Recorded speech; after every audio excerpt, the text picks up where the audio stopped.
Hi tears, நான் உங்கள் care பேசுகிறேன். ஹோப் எல்லோரும் நல்லா இருக்கீங்கன்னு நம்புகிறேன். கடவுள்கிட்ட வேண்டிக்கிறேன். ஸோ நிறைய வீடியோஸ் தமிழில் பண்ணிட்டோம். நம்ம பிஎம்ஹெச்எஸ் சேனலுக்காக பண்ணியிருக்கிறோம். அது பியூலையும் கொஞ்சம் பேர் பார்ப்பாங்க.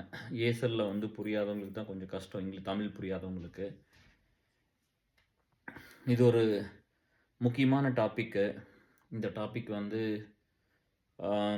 ரொம்ப நாளாக கேட்டுட்டு இருந்த டாபிக் தான். பட் இதை வந்து பேசுகிறக்கு ஒரு சங்கோஜம், கொஞ்சம் ஹெசிடேஷன் இருந்துச்சு.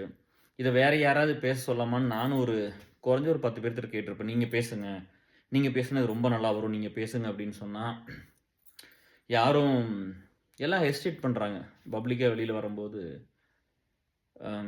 எதெல்லாம் வெளியில் வரக்கூடாதோ அதெல்லாம் வருது. நல்ல விஷயங்கள் கொண்டு வர்றதுக்குள்ளே நம்ம படுற கஷ்டம் இருக்கே, இதெல்லாம் கொண்டு வந்து சேர்த்துருக்கு. அப்படிங்கும்போது ரிலேஷன்ஷிப், ஃபேமிலி லைஃப், சில்ட்ரன்ஸ், இதெல்லாம் எவ்வளோ இம்பார்ட்டண்ட் அப்படின்னு ஒன்று இருக்குல்ல. அதை நம்ம போய் சொன்னால் அவங்க என்ன சொல்கிறாங்கன்னா, நீங்கள் தான் அதுக்கு ஐடியலான ஆள், ஏன்னா நீங்கள் தான் அதெல்லாம் இல்லாமல் போராடி இருக்கீங்க, எங்களுக்கு எல்லாமே லைஃப்பில் நல்லா இருந்திருக்குது, அப்போது எங்களை விட நீங்கள் பேசுகிறது தான் ஆப்டாக இருக்கும் அப்படின்னு சொன்னாங்க. நீங்கள் பேசுங்க, அது இன்னும் ரீச் பெருசாக இருக்கும், நிறைய பேர்த்துக்கு இன்னும் நல்லா புரியும், உங்களை பிடிச்சவங்க அத்தனை பேர் பார்ப்பாங்க அப்படின்லாம் சொல்லும்போது, நான் பேசினா யார் பார்ப்பாங்க அப்படின்லாம் ஒரு சிலர் சொல்கிறீங்க. அப்படி இல்லை. நம்ம வந்து நல்ல விஷயங்கள் கொண்டு சேர்த்துனா மக்கள் எல்லாருமே பார்ப்பாங்க, அவங்களுக்கு பிரயோஜனமாக இருக்கணும் அப்படிங்கிறது தான். நம்ம ஒவ்வொரு வீடியோஸ்லையும் வந்து நம்ம இது யாருக்காவது ஒருத்தருக்கு பிரயோஜனமாக இருக்காதா அப்படிங்கிற ஒரு இன்டென்ஷனில் தான் பண்ணுறோம். இந்த ரிலேஷன்ஷிப் அப்படின்னு வரும்போது first I want to start with my mom. அங்கிருந்து நான் ஒவ்வொரு ஸ்டோரிஸாக உங்களுக்கு சொல்லிட்டு வரேன். ஒரு சின்ன வயசுலேருந்து பீப்புள் லைஃப்பில் ஒர்க் பண்ண ஒரு குழந்தை, சின்ன வயசுலேருந்து வந்து ஒரு பையன், ஒரு மென்னாகி ஒரு மெச்சூர்டு மென்னான ஸ்டேஜு, எவ்வளோ கதைகள் இருக்கும், எவ்வளோ ஸ்டோரிஸ் இருக்குது நம்ம ஒர்க் பண்ணதெல்லாம் ஷேர் பண்ணிக்கிறதுக்கு. இதெல்லாம் வந்து சொசைட்டியை மாற்றும். எனக்கு அந்த நேரங்கால அவகாசம் கிடைக்க மாட்டேங்குது. இதை பண்ணிக்கிட்டு இருந்தால் இதுதான் பண்ணிகிட்டு இருக்கிற மாதிரி இருக்குது, வேறு எந்த வேலையும் பண்ண முடியல வீட்டில்.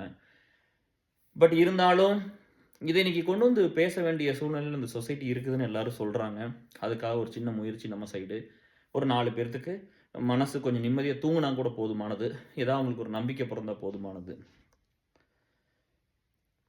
உங்களுக்கெல்லாம் தெரியும், வே பேக் ரொம்ப சின்ன குழந்தையாக இருக்கும்போதே அம்மாவை இழந்துட்டேன். அப்போ அப்பா வேறு கல்யாணம் பண்ணிட்டு வந்துட்டாங்க. அப்படிங்கும்போது அந்த ஒரு ஏஜ் வரும்போது எனக்கு தெரியுது அம்மா இல்லை அப்படின்னு தெரிய வருது. ஸோ அந்த தவிப்பு அதெல்லாமே இருந்துச்சு.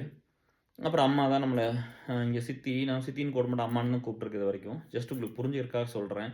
ஏன்னா கன்ஃபியூஸ் ஆயிருமில்ல, அதுக்காக மட்டும்தான். மற்றபடி கான்டெக்ஸ்ட்டுக்கு தான் தவிர லிட்டரலாக நான் மீன் பண்ணல. நான் அம்மானு தான் வளர்த்தவனு கூப்பிடுவேன். அப்போது ஒரு ஏஜுக்கு மேலே அதெல்லாம் தெரிய வரும்போது, அப்போ நம்மளோட யார் இருக்காங்கன்னு பார்த்தா அப்பா மட்டும்தான். அப்போ அந்த பொசிவ்னஸ் இருக்குது. ஸோ 2 பேருமே ஒரு ஆளுக்காக தான் சண்டை போடுவோம், அப்படி இருக்குது.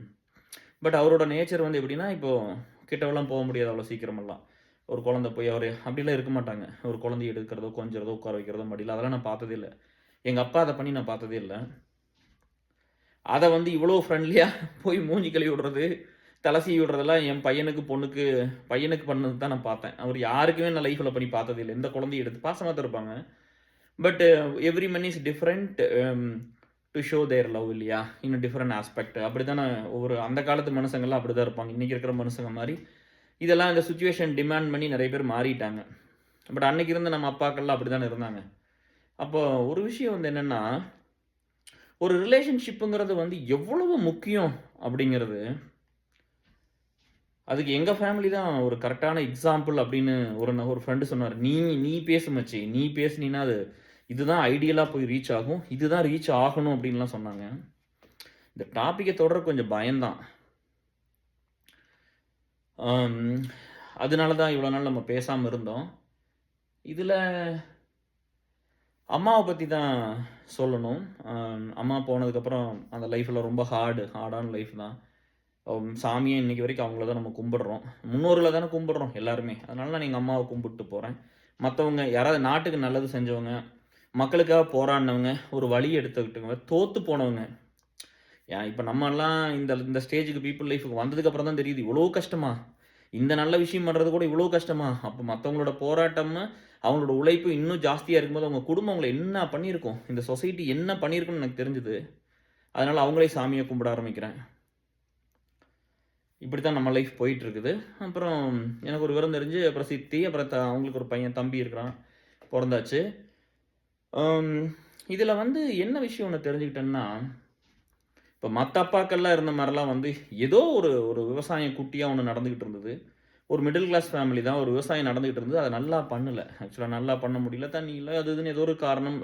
அப்ப 2 கிணறு இருந்தது. 1 கூட்டு கிணறு இருந்தது. ஒரு தனி கிணறு இருந்தது. பட் சம்ஹவ் அம் அவங்களோட கான்சன்ட்ரேஷனும் அது இல்லைன்னு எனக்கு தோணுது. ஹானஸ்ட்டா they were not sincere that time. அதான் உண்ம. ரொம்ப சின்சியரா அதில இல்ல. ஏதோ ஸ்ட்ரகிள் பண்ணி இத வித்து, அத வித்து அப்படியே கொஞ்சம் கொஞ்சமா படிச்சுட்டோம். பட் அவரு உழைச்சாரு. ஒரு கன்சிஸ்டன்சி இல்ல.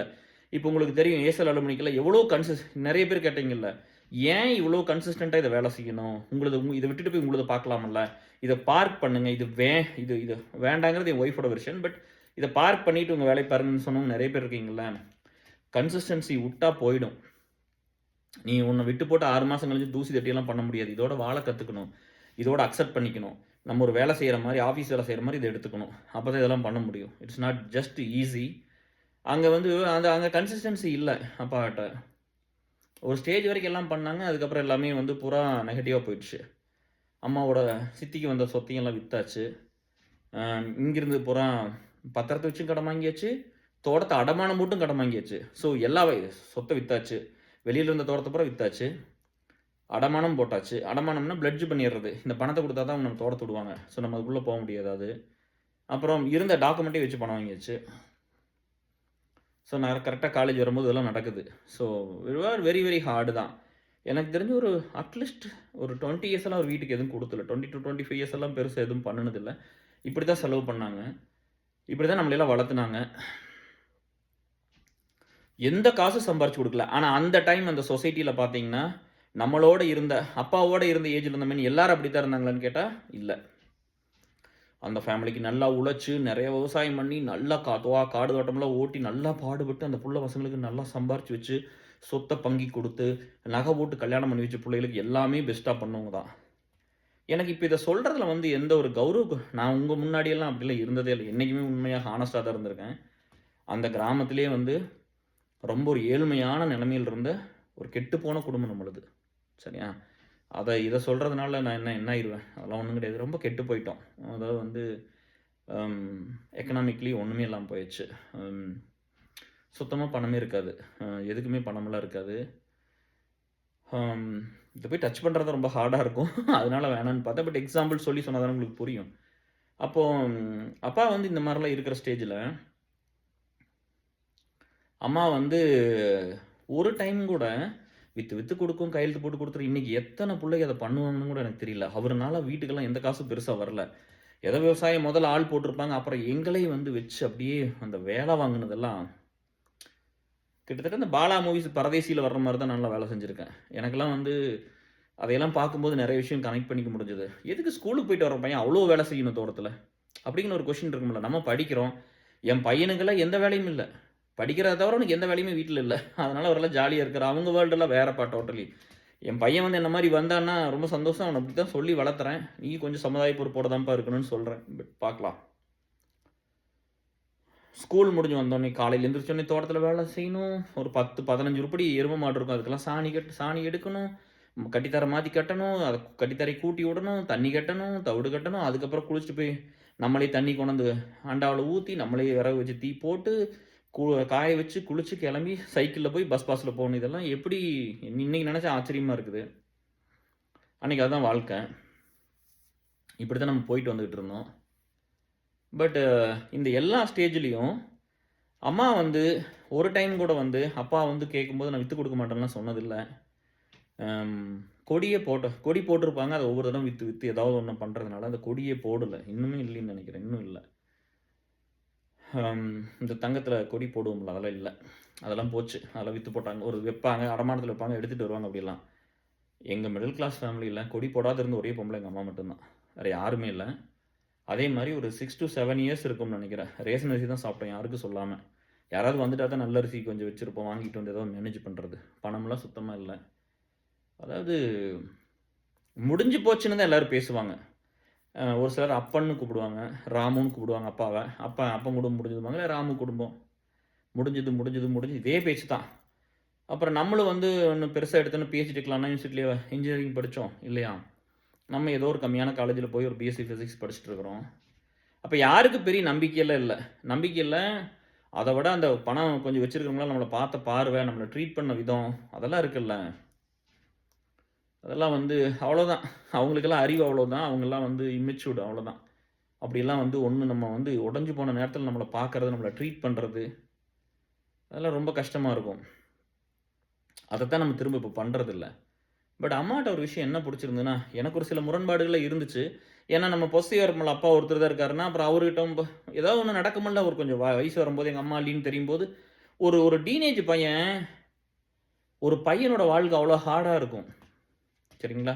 கண்டிப்பா பொண்ணு வாழ்க்கையும் இருக்குது. அதுக்கெல்லாம் நம்ம செப்பரேட் வீடியோ தான் பண்ணணும். பட் பசங்களோட வாழ்க்கையும் அப்படித்தான் இருக்கும். சரியா? ரொம்ப ரொம்ப ஹார்டா இருக்கும். ஒரு பையன் எல்லாத்தையுமே கோ த்ரூ பண்ணி தான் வளரணும். எந்த ஃபேமிலியில இருந்தாலும் சரி.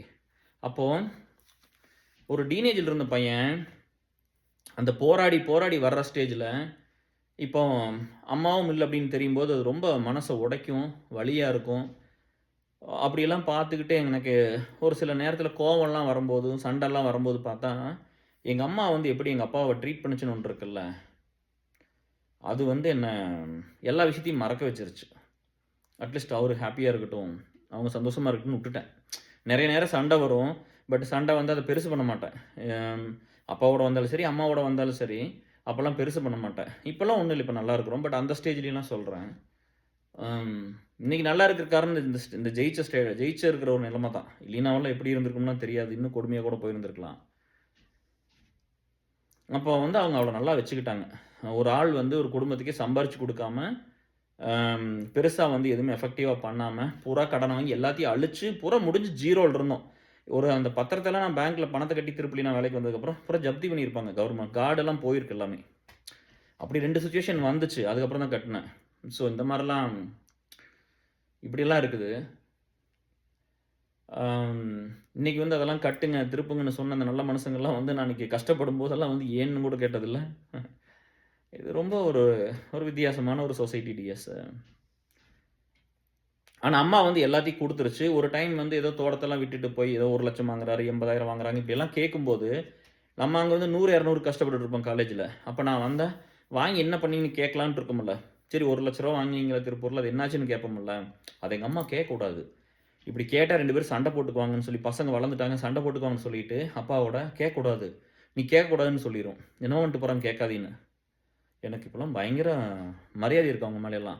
அழிஞ்சு போச்சு குடும்பம், முடிஞ்சு போச்சு. சரியா? இருந்தாலும் அந்த கடைசி ஸ்டேஜ்ல என்னலாம் முடியுமோ அத பண்ணிட்டு இருக்காரு. அம் வீட்டுக்கு சரியா வரமாட்டாங்க. ஏதோ அந்த அரசியல் அது இதுன்னு போயிட்டு அப்படி இப்படின்னு அந்த அவங்க ஃப்ரெண்ட்ஸுக்கெல்லாம் ரொம்ப மரியாதை. அவரோட குட் பார்ட்லாம் நெறைய வீடியோல பேசியிருக்கிறேன். நான் ஸ்ட்ரகிள் பார்ட்ட மட்டும் சொல்றேன். இப்படிலாம் இருக்கும்போது, எங்கள வந்து அம்மா வந்து பேச விடாது. கேள்வி கேட்கக்கூடாது. இன்னைக்கெல்லாம் சொல்லிக் குடுக்குறாங்க.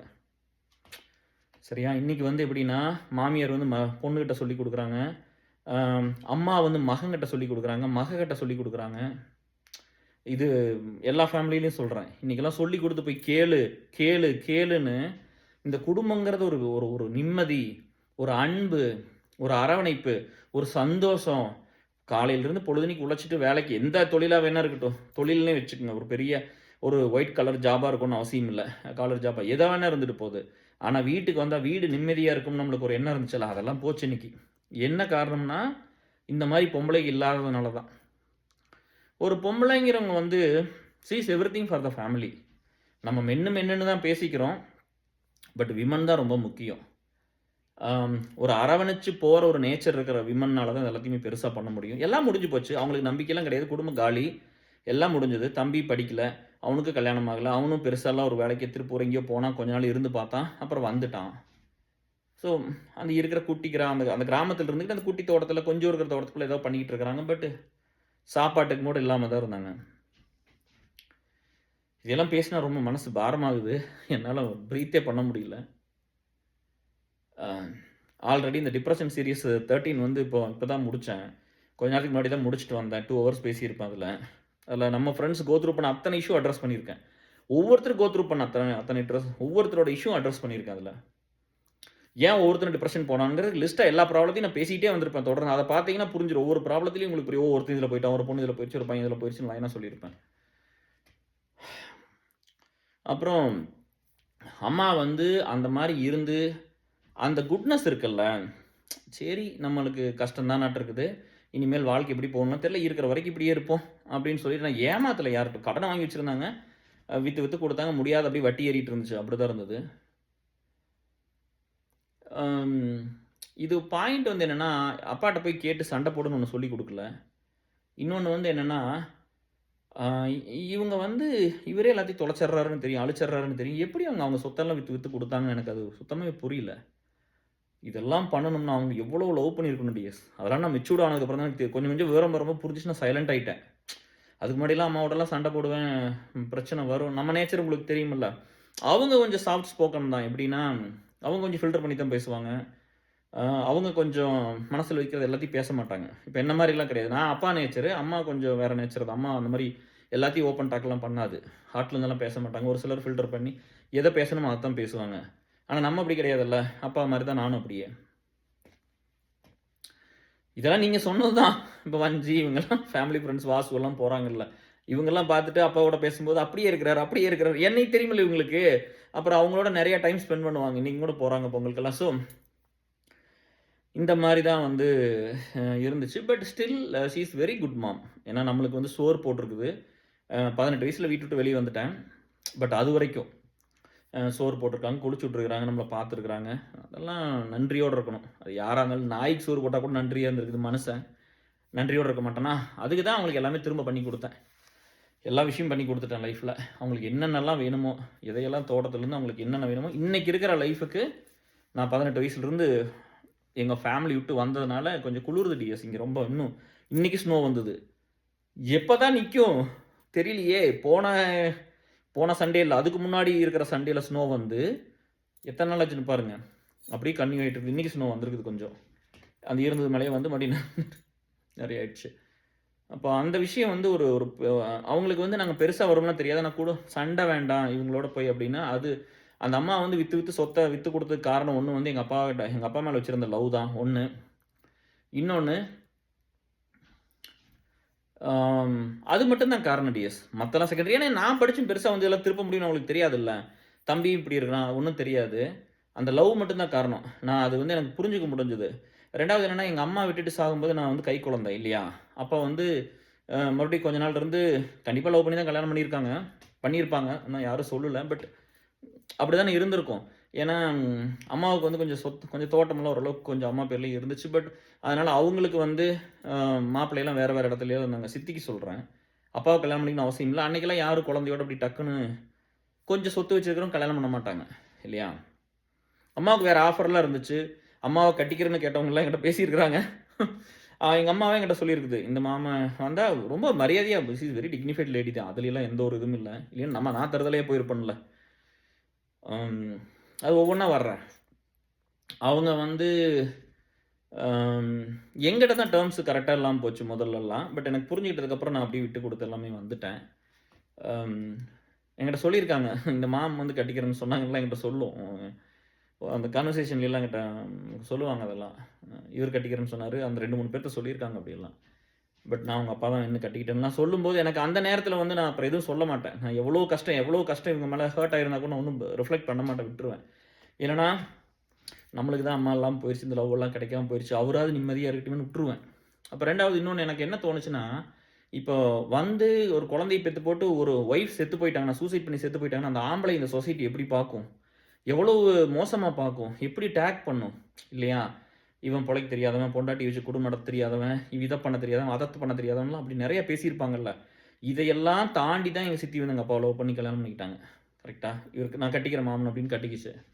10 வருஷம் டிஃபரன்ஸ் 2 பேர்த்துக்கும். அம்மாவுக்கும், அப்பாவுக்கும், சித்திக்கும் 10 வருஷம் டிஃபரன்ஸு. கட்டிக்கிட்டாங்க. அது குழந்தையோட யாரு பண்ணுவா? அதெல்லாம் பண்ண மாட்டாங்க. பண்ணிட்டாங்க. எனக்கு இதெல்லாம் புரியறதுக்கப்புறம் நான் வந்து கொஞ்சம் விட்டு குடுக்க ஆரம்பிச்சேன். எல்லாத்தையும் விட்டு குடுத்தேன். சண்டை போட மாட்டேன். கம்முனு இருந்துக்குவேன். பொறுக்கலைன்னா கோவம் வந்துன்னா ஸ்ட்ரெய்ட் ஃபார்வர்டா சொல்லி போட்டு வந்துருவேன். அந்த பாதிப்ப பத்தி அப்படிலாம் லைஃபே இல்ல டிஎஸ்.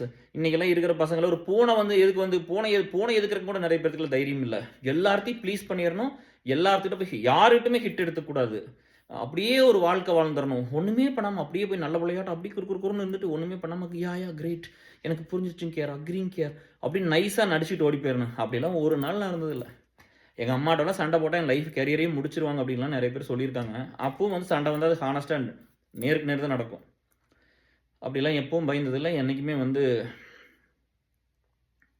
வைராக்கியம் யாருமே இல்லை அப்படிங்கிறதுல ஒரு தைரியம் வரும்ல. அனாதையா இருந்து பார். பரதேசியை சுற்றி பரதேசிங்கிற வேர்டெல்லாம் தப்பான வேர்டு இல்லை. நான்லாம் சுற்றி இருக்கிற ரோடோட சுற்றி இருக்கிற சாப்பாடு இல்லாமல், நல்ல துணிமணி இல்லாமல், பணம் இல்லாமல், படிப்பு இல்லாமல், படித்து முடிக்காமல், என்ன நடக்குதுன்னு தெரியாமல் அப்படிலாம் சுற்றி இருக்கிறேன். இந்த நிறைய பேர் நன்றி இல்லாமல் இருப்பாங்க. நான் I want to be the highest version of loyalty. அவ்வளோதான். கேஆர்னா ரொம்ப லாயலாக இருந்தாருன்னு ஒரு பேர் இருக்கட்டும். கேஆர்னா நிறைய உதவிகள் செஞ்சார். இருக்கிற வரைக்கும் எல்லாத்துக்கும் பிரயோஜனமாக இருந்தது. இந்த 2 மட்டும் எனக்கு போதும். எனக்கு வேறு எதுவும் வேண்டாம். நான் செஞ்ச நன்றிக்காக நான் ரொம்ப நன்றி கடன் பட்டிருக்கிறேன். நன்றியோடு இருப்பேன். எனக்கு யாராவது பண்ண உதவிக்கு நான் திரும்ப முடிஞ்ச வரைக்கும் எல்லாத்துக்கும் உதவி பண்ணணும்னு நினைக்கிறேன். அவ்வளோதான். அம்மாவோட வெர்ஷன் இப்படி தான் இருந்துச்சு. Very good lady. தம்பிக்கு எனக்கு எப்பவும் பெரிய கான்ஃபிடென்ட் சின்ன வயசுலேருந்தே இருந்தது. நாங்கள் 2 ஒன்றா தான் இருப்போம், அன்பாக தான் இருப்போம், ரொம்ப பாசமாக தான் இருப்போம். ஸ்டெப் மாம் பையன் மாதிரிலாம் ட்ரீட் பண்ணிக்க மாட்டோம் 2 பேருமே. வேறு வேறு மதரோட பசங்கன்னு நாங்கள் எப்பவும் ஃபீல் பண்ணிக்க மாட்டோம். நாங்கள் ஒன்றா தான் இருப்போம். ஸோ அம்மாங்கிறது அவ்வளோ முக்கியம். இப்போ வளர்த்துன அம்மா கூட இந்த ஃபேமிலி வந்து நின்னதுக்கும் எல்லாத்தையும் முடிச்சு அப்படியே கோணம் எட்ஜில் வச்சுருந்தாங்க. இன்றைக்கி விட்டால் தோட்டமெல்லாம் போயிடும். அன்றைக்கி எல்லாமே சுற்றி பெரிய பெரிய பெரிய குடும்பம் எல்லாமே. நம்மளது மட்டும் இடையில இருந்தது. அதனால் வாங்குறதுக்கெல்லாம் பயந்துக்குவாங்க. விற்கிறக்கெல்லாம் கூட்டிகிட்டு வந்து ட்ரை பண்ணாங்க. யாரும் வாங்க மாட்டேங்கிட்டாங்க அப்போல்லாம். இன்றைக்கி போயிடும். அன்றைக்கெல்லாம் யாரும் வாங்கலை. ஸோ அப்படி தான் நின்றுது. பட் அதுக்கு 2 மடங்கு 3 மடங்கு கடனை வாங்கி வச்சாச்சு. ஸோ இதெல்லாம் கட்டி முடிச்சு இப்படி கொண்டு வந்து பட் குடும்பம் வந்து ரெடி ஆயிடுச்சு. இப்போ நான் ஒருத்தன் வெளியே வந்ததுனால நம்ம வந்து வேலை செஞ்சு ஒவ்வொன்றா பார்த்து பார்த்து பண்ணி எல்லாம் பண்ணி ரெடி பண்ணிட்டோம். இன்றைக்கி தேர் லிவிங் பீஸ்ஃபுல்லி. நான் வேலைக்கு வந்ததுக்கப்புறம் அவங்களுக்கு அந்த பீஸ் வந்துருச்சு. நான் எல்லாத்தையும் திருப்பி கொடுத்துட்டேன். அப்போயே திருப்பி கொடுத்துட்டேன் டிஎஸ். வேலைக்கு 4ல் போனால் கூட 6லேயே தோட்டம் மெயினான தோட்டத்தில் திருப்பி கொடுத்துட்டேன் அவங்களுக்கு. கதிர் மாப்பிள்ளை மூலமாக தான் பணமெல்லாம் அனுப்பிச்சு எல்லாமே பண்ணேன். பட் ஸ்டில் அந்த மிஸ் அண்டர்ஸ்டாண்டிங்லாம் கன்னியூ ஆகி அதில் ரிசால்வ் ஆக கொஞ்சம் டைம் ஆச்சு. அவங்களும் ஏஜ் ஆனத்தானே புரிஞ்சுக்குவாங்க. ஸோ இப்படி தான். இதுதான் வந்து பாட்டம் லைன். ஒரு பொண்ணு ஒரு லேடி வந்து இத்தனை சேலஞ்சஸ் இருக்கும்போது ஒரு ஆம்பளை போய் கல்யாணம் பண்ணிக்கணும்னு இல்லை. அந்த அம்மாவுக்கு இருந்த பொறுமை, அவங்க வந்து அப்பாகிட்ட இருந்த குட்னஸ், அவங்க 2 பேத்துக்குள்ள இருந்த லவ், அதுதான் இந்த குடும்பத்தை இழுத்து பிடிச்சது. மற்றபடியெல்லாம் ஒன்றுமே இல்லை. எவ்வளோ பிரச்சனை. இப்போ ஸ்டெப் மாம் பையன் நான் இருக்கிறேன். அவர் பூரா அழிக்கிறாரு. எல்லாம் முடிஞ்சு போச்சு. ஒன்றுமே தொட்டதெல்லாம் எதுவுமே விளங்கலை. எல்லாமே முடிஞ்சு போச்சு. சாப்பிட்ற கூட பெருசாக இல்லை. இந்த அம்மா சொத்தை பூரா விற்று போடுச்சு. அப்பாவுக்கு விற்று விற்று கொடுத்துருச்சு கடனை கட்டுறக்கு. தாலி கூட தங்கத்தில் இல்லை. ஸோ இது இவ்வளோ பிரச்சனை ஓடிட்டுருக்கு. அவங்க பெத்த பையன் படிக்க முடியல பெருசாக. இவ்வளோ பிரச்சனை ஓடும்போது அங்கே எப்படி பீஸ்ஃபுல்லாக இருக்கும்? எப்படி இந்த குடும்பம் வந்து நிலச்சிது அப்படின்னா, எங்கள் அம்மா வந்து ஒரு சாக்ரிஃபைஸ் பண்ணியிருப்பாங்கல்ல. ஓகே, எனக்கு ஆப்ஷன் இருக்குது. பட் இவர் வந்து குழந்தைய வச்சுட்டு கஷ்டப்படுறாரு. எனக்கு அவரை பிடிச்சிருக்குதுன்னு கட்டிக்கிட்டாங்க. சரியா? அந்த லவ் தான் அதை கொண்டு வந்து நான் முழுசாக நம்புகிறேன். வேறு ஒன்றுமே இல்லை. எங்கள் அம்மாவுக்கு எங்கள் அப்பா மேலே இருந்த லவ் நான் எந்த பொண்ணுகிட்ட இது வரைக்கும் பார்க்கல டிஎஸ் இது வரைக்கும். ஏன்னா ஒருத்தர்கிட்ட நம்ம பழகிறக்கு வந்து என்ன வாய்ப்பு கிடைக்குமோ அதைத்தான் அந்த அளவுக்கு நம்ம பழக முடியும். அதை வச்சு சொல்கிறேன். இருக்கலாம் இன்னும் அம்மா மாதிரி அந்த ஸ்டேஜில் நிறைய பொம்பளை அப்படி இருந்திருப்பாங்க. நிறைய மதர்ஸ் அப்படி இருந்திருப்பாங்க. சரியா? நிறைய சிஸ்டர்ஸ் அந்த மாதிரி இருந்திருப்பாங்க. நான் பார்த்தல அப்படிலாம் யாரையும் பார்க்கல. இன்றைக்கெல்லாம் வேலை செய்யலைன்னு எனக்கு இந்த ஒர்க்கெல்லாம் பண்ண விட மாட்டாங்க. இந்த வீடியோலாம் நான் பண்ண முடியாது. நான் சம்பாரிச்சு கொடுக்கல என்ன இருக்குது குடும்பம்லாம். அவர் எதுவுமே பண்ணாத ஒரு ஆள், பண்ண முடியாத ஒரு ஆள், எல்லாமே வந்து நெகட்டிவாக போன ஒரு டைமு. பட் அது பண்ணி கொடுத்துச்சு. இன்றைக்கி யார் அதெல்லாம் பண்ணுவாங்க? ஸோ அது நீங்கள் அதை மட்டும் என்ன சொல்ல வரேன்னு புரிஞ்சிருக்கும். இன்னொன்று வந்து அங்கிருந்து வந்ததுனால எனக்கு நிறையா இருக்குது. அப்பாட்ட வந்து என்னென்னா இந்த கடனை வாங்கினா ஏமாற்றக்கூடாதுன்னு எப்போவுமே சொல்லுவாங்க. எப்போவுமே ஐயோ மற்றவங்க காசு நம்மளுக்கு வேண்டாம் அது பாவம்னு சொல்லுவாங்க. இந்த பணத்தை கொடுத்துறணும்னு சொல்லுவாங்க. அதில் ரொம்ப தெளிவாக இருப்பாங்க டிஎஸ். They are very keen in to that. காசு வாங்கினா ஏமாற்றிடக்கூடாதுன்னு நினைப்பாங்க. யாராக இருந்தாலும் வட்டி போட்டு கொடுத்துடணும் அப்படிலாம் நினைப்பாங்க. அது நம்ம வந்து நிறையா கடன் புறத்தையும் கட்டணும். பட் எல்லாம் நோட் பண்ணி வச்சு ப்ராப்பராக கொடுத்துருவாரு. அப்படி தான் பண்ணாங்க. அந்த ஒரு பழக்கம் இருந்தது. அம்மா வந்து அப்படி இருந்தனால நான் ஒய்ஃப்கிட்ட அப்படி தான் இருப்பேன். நான் விட்டு கொடுப்பேன். நான் வந்து எங்கே ஒரு பிரச்சனை வந்ததுன்னா அந்த ஹெல்த்தெல்லாம் நல்லா ஸ்ட்ராங்காக இருந்த ஒரு ஆள் நிறைய ஏசல் அலுமினி லோடெல்லாம் பெருசாக உள்ளே வரும்போது இதை விட்டுற சொல்லி பெரிய சண்டை, இல்லாட்டி என்னை விட்டு பிரிஞ்சு போகிறனால ஒரு ஸ்டேஜ். இவ்வளோ நாள் இப்படியெல்லாம் லவ் பண்ணி ஆசைப்பட்டு கல்யாணம் பண்ணி இவ்வளோ கஷ்டத்துலேருந்து மேலே வந்து இப்படியெல்லாம் நல்லா இருக்கிற ஸ்டேஜில் இப்படி சொல்கிறாங்களே அப்படின்னு சொல்லிட்டு அப்புறம் இட்ஸ் ஓகே நீ வேணால் போகிறேன்னா போன்னு சொல்லிட்டேன். இந்த வேலையை நான் பண்ணணும்னு நினைக்கிறேன். இது எங்கள் அம்மாவுக்காக பண்ணுறேன். அவ்வளோதான். நான் யாருக்காக எங்கள் அம்மா அப்படி செத்து போச்சு யாருமே இல்லைன்னு நினச்சி ஆயாயும் செத்து போயிருப்பாங்களோ ஒரு பச்சை குழந்தைகிட்டு போட்டு சாகிறதுனா. இந்த சொசைட்டி அப்படி தான் இருந்தது. இங்கே யாரும் அப்படிலாம் ஹெல்ப் பண்ண மாட்டாங்க. இன்றைக்கி ஒரு லிங்க் கொடுத்துருந்தாங்க. டைரக்டர் கௌதம் வாசுதேவ் மேனன் மதன் கௌரியோட இன்டர்வியூ இன்றைக்கி ஒரு லிங்க் அனுப்பிச்சிருந்தாங்க. நானும் ஒய்ஃபுக்கு வந்து பார்த்தேன் இன்றைக்கி. அதில் துருவ நட்சத்திரம் படம் ரிலீஸ் ஆகலை அப்படிங்கும்போது இங்கே யாரெல்லாம் இங்கே ஹெல்ப்ஃபுல் அப்படின்னு கேட்கும்போது யாருமே இல்லைன்னு சொன்ன. அப்படி விஜயகாந்த் இருந்தால் அந்த வார்த்தையை சொல்லியிருக்க முடியுமா? எம்ஜிஆர் இருந்தால் சொல்லியிருக்க முடியுமா? பார்த்துக்குங்க. யாருமே இல்லை அப்படின்னு சொன்ன. அப்படி ஸோ அ லிங்குசாமி சார் தான் பேசினாரு. ஏதோ ப்ரொடியூசர் தானு சார் பேசினாரு அப்படின்னு 2 பேர் தவிர வேற யாரும் ஹெல்ப் பண்றதுக்குலாம் ஒருத்தர் இல்லைன்னு சொன்னாப்படி. அப்படிதான் இருந்திருக்குது. ஆனா நம்ம அவருக்கே டைரக்டர் கௌதம் வாசுதேவ் மேனன் எவ்வளோ ஹிட் குடுத்தாரு. அவருக்கே இன்னைக்கு நிலைமைன்னா, பட் நீங்கலாம் நெனச்சு பாருங்க. நீங்க எந்த இஷ்யூக்கு என்ன என்கிட்ட ரீச் பண்ணிக்கிறீங்க. உங்களுக்கு எவ்வளோ உயிர் போற பிரச்சனை இருந்தாலும் நான் கூட இருக்கிறேன். பணமோ, என்ன வேணுமோ அத நம்ம பண்ணி குடுத்துர்றோம். அப்ப how much we are lucky அப்படிங்கிறது ஒண்ணு இருக்குல்ல. அத நம்ம எப்பவும் உணர்றதில்ல. அத ஃபர்ஸ்ட்டு உணர்ந்துக்கலாம் எல்லாருமே. நம்மளுக்கு நம்ம நண்பர்கள் எவ்வளோ பேர் கூட இருக்காங்க. நம்ம போய் கேட்டோனே பணத்த குடுக்குறாங்கள நம்பி. அவங்கலாம் எவ்வளோ பெரிய மனசு அவங்களுக்கெல்லாம். ஸோ அந்த ரிலேஷன்ஷிப் ரொம்ப முக்கியமானது. இன்னைக்கு ஃபேமிலியில வந்து பார்த்தீங்கன்னா, நம்ம நான் இந்த மாரிலாம் வந்ததுனால எனக்கு ஒரு விஷயம் தான் தெளிவா இருந்தது. இதெல்லாம் உங்களுக்கு அப்ளிகபிளா இருக்குமான்னு தெரியாது. பட் இத நீங்க மனசுல வச்சுக்கங்க. உங்களுக்கு எந்த இடத்துல தேவைப்படுதோ அத யூஸ் பண்ணிக்கங்க. சரியா? ஒரு சிலருக்கு கனெக்ட் ஆயிக்கலாம். ஒரு சிலருக்கு கனெக்ட் ஆகாம இருக்கும். ஒய்ஃப் எல்லாம் வந்து பார்த்தீங்கன்னா, கல்யாணம் பண்ணிட்டு வரும்போது எனக்கு ஒண்ணு தான் இருந்துச்சு வாழ்க்கையில. பணம் இல்லாமயே இருந்துட்டோம். அது மேல கிரீடியா இல்ல, கிரேசியா இல்ல. பணம் வேணும், பணம் வேணும்னு அத சுத்தி வாழ்க்கை ஓடல. பணம், பணம், பதவி, பொசிஷன் அப்படிலாம் ஓடல. ஒய்ஃப நல்லா வச்சுக்கிறதுக்கு என்ன சம்பாரிக்கணும்? அப்படிதான் லைஃப்ல இருந்துச்சு. அது மட்டும் தான் டார்கெட். இந்த சம்பளத்த சம்பாரிச்சு என் ஒய்ஃப் கிட்ட குடுத்துறணும். அப்படிதான் இருந்தது. குடும்பம் நடத்தட்டும். அப்படிதான் இருந்துச்சே தவிர, வேறையெல்லாம் ஒண்ணும் இல்ல. ஒரு அன்பான ஒரு வாழ்க்கை இருக்கணும் அப்படின்னு தான் நெனச்சேன். ஒய்ஃப்‌க்காக ஓடி, ஓடி பண்ணுன வேலைகள் தான் இத்தனையும். ஏசல் அலுமினி விட்டுருங்க. அது மதர்க்காக. 2 லேடீஸ்க்காக தாங்க என் லைஃப் பூரா இருந்திருக்கேன். ஒண்ணு பொண்டாட்டி, இன்னொன்னு இல்லாத ஒரு அம்மா. இவ்வளோதான் என் வாழ்க்கையெல்லாம். வேற ஒண்ணுமே கிடையாது. அவங்க தான் வேணும்னு கட்டிக்கிட்டோம். ஒய்ஃப் தான் வேணும். வேற நம்மளுக்கு எதுவுமே வேண்டாம். அவங்க குடுக்குற எந்த ஒரு பெரிய சப்போர்ட்டோ, பெனிஃபிட் எல்லாம் பெருசா இருந்ததில்ல டிஎஸ். அவங்கனால முடிஞ்சத பண்ணாங்க. பட் அந்த ஃபேமிலிலயும் அவ்வளோதான் பண்ண முடியும் இல்லையா? பையன வளர்த்தி குடுத்தாங்க, புள்ளைய கொஞ்சம் வளர்த்தி குடுத்தாங்க. அதெல்லாம் பெரிய ஹெல்ப் தான். பட் இங்க வர சொல்லி ரொம்ப கம்பல் பண்ணா வரவே இல்ல. டெலிவரி எல்லாம் பார்க்கறக்கு. பாப்பா டெலிவரி எல்லாம் பார்க்கறக்கு. அதெல்லாம் கொஞ்சம் மனசு கஷ்டமா இருந்துச்சு. அத்தை வந்துட்டு போனா அந்த மெமரியா அது இருந்துட்டு வராம போயிட்டாங்க. ஸோ இறந்தும் போயிட்டாங்க. ரொம்ப நல்ல ஆத்மா. ரொம்ப very good human being. She is very good human being. So இந்த ரிலேஷன்ஷிப்ங்கிறது நான் பார்த்ததுல வந்து அம் ஒரு பெண் ஒரு ஆண்கிட்ட என்ன தேடுறாங்கன்னு ஒண்ணு இருக்குல்ல. Family of course we have to build the family. அதுக்கு தான் கல்யாணம் பண்ணிக்கிறோம். நெறைய விஷயம் ஓப்பனா பேச முடிய மாட்டேங்குது. அதான் ஸ்ட்ரகிள் ஆகுறேன். பட் ஒரு பொண்ண வந்து விரும்புறதுக்கு முன்னாடி, லவ் பண்றதுக்கு முன்னாடி we have to spend time. அத நான் நெறைய இதில சொல்லிட்டேன். நெறைய டைம் ஸ்பெண்ட் பண்ணி, அவங்க நேச்சர் நம்மளுக்கு செட் ஆகுமா? அவங்க ஃபேமிலி எப்படி? எவ்வளோ சிப்லிங்ஸு? பேரன்ட்ஸ் எப்படி? நம்மளுக்கு அவங்க செட் ஆகுமா? அப்படிலாம் பார்க்கணும். ஃபிக்ஸ் பண்ண சொல்லல. ம். இந்த வசதி, இந்த ஜாதி, இந்த மதம், இவ்வளோ பணம் அப்படிலாம் நான் சொல்லல. உங்க ஹார்ட் அந்த சொன்னா கூட அது உங்களுக்கு செட் ஆகுமான்னு ஒண்ணு பார்க்கணும். எல்லாத்தோட நேச்சர் எல்லாத்துக்கும் செட் ஆகணும்னு அவசியம் கிடையாது.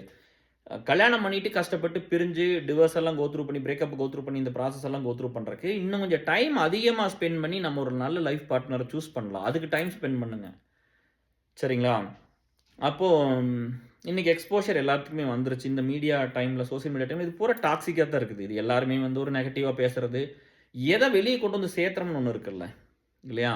ஒருத்தன் கஷ்டப்பட்டாங்க, உதவி செஞ்சோம். ஒரு ராணுவத்தில இருந்து அவங்க கஷ்டப்பட்டாங்க, குடும்பத்துக்கு உதவி செஞ்சோம். பாரு இவரு நாட்டுக்காக இவ்வளோ செலவு, இந்த மாரி இவ்வளோ காசு குடுத்துருக்காரு. சமுதாயத்துக்காக இவ்வளோ கஷ்டப்பட்டு வேலை செஞ்சிருக்காங்க. நாட்டுக்காக உயிர விட்டுருக்காங்க.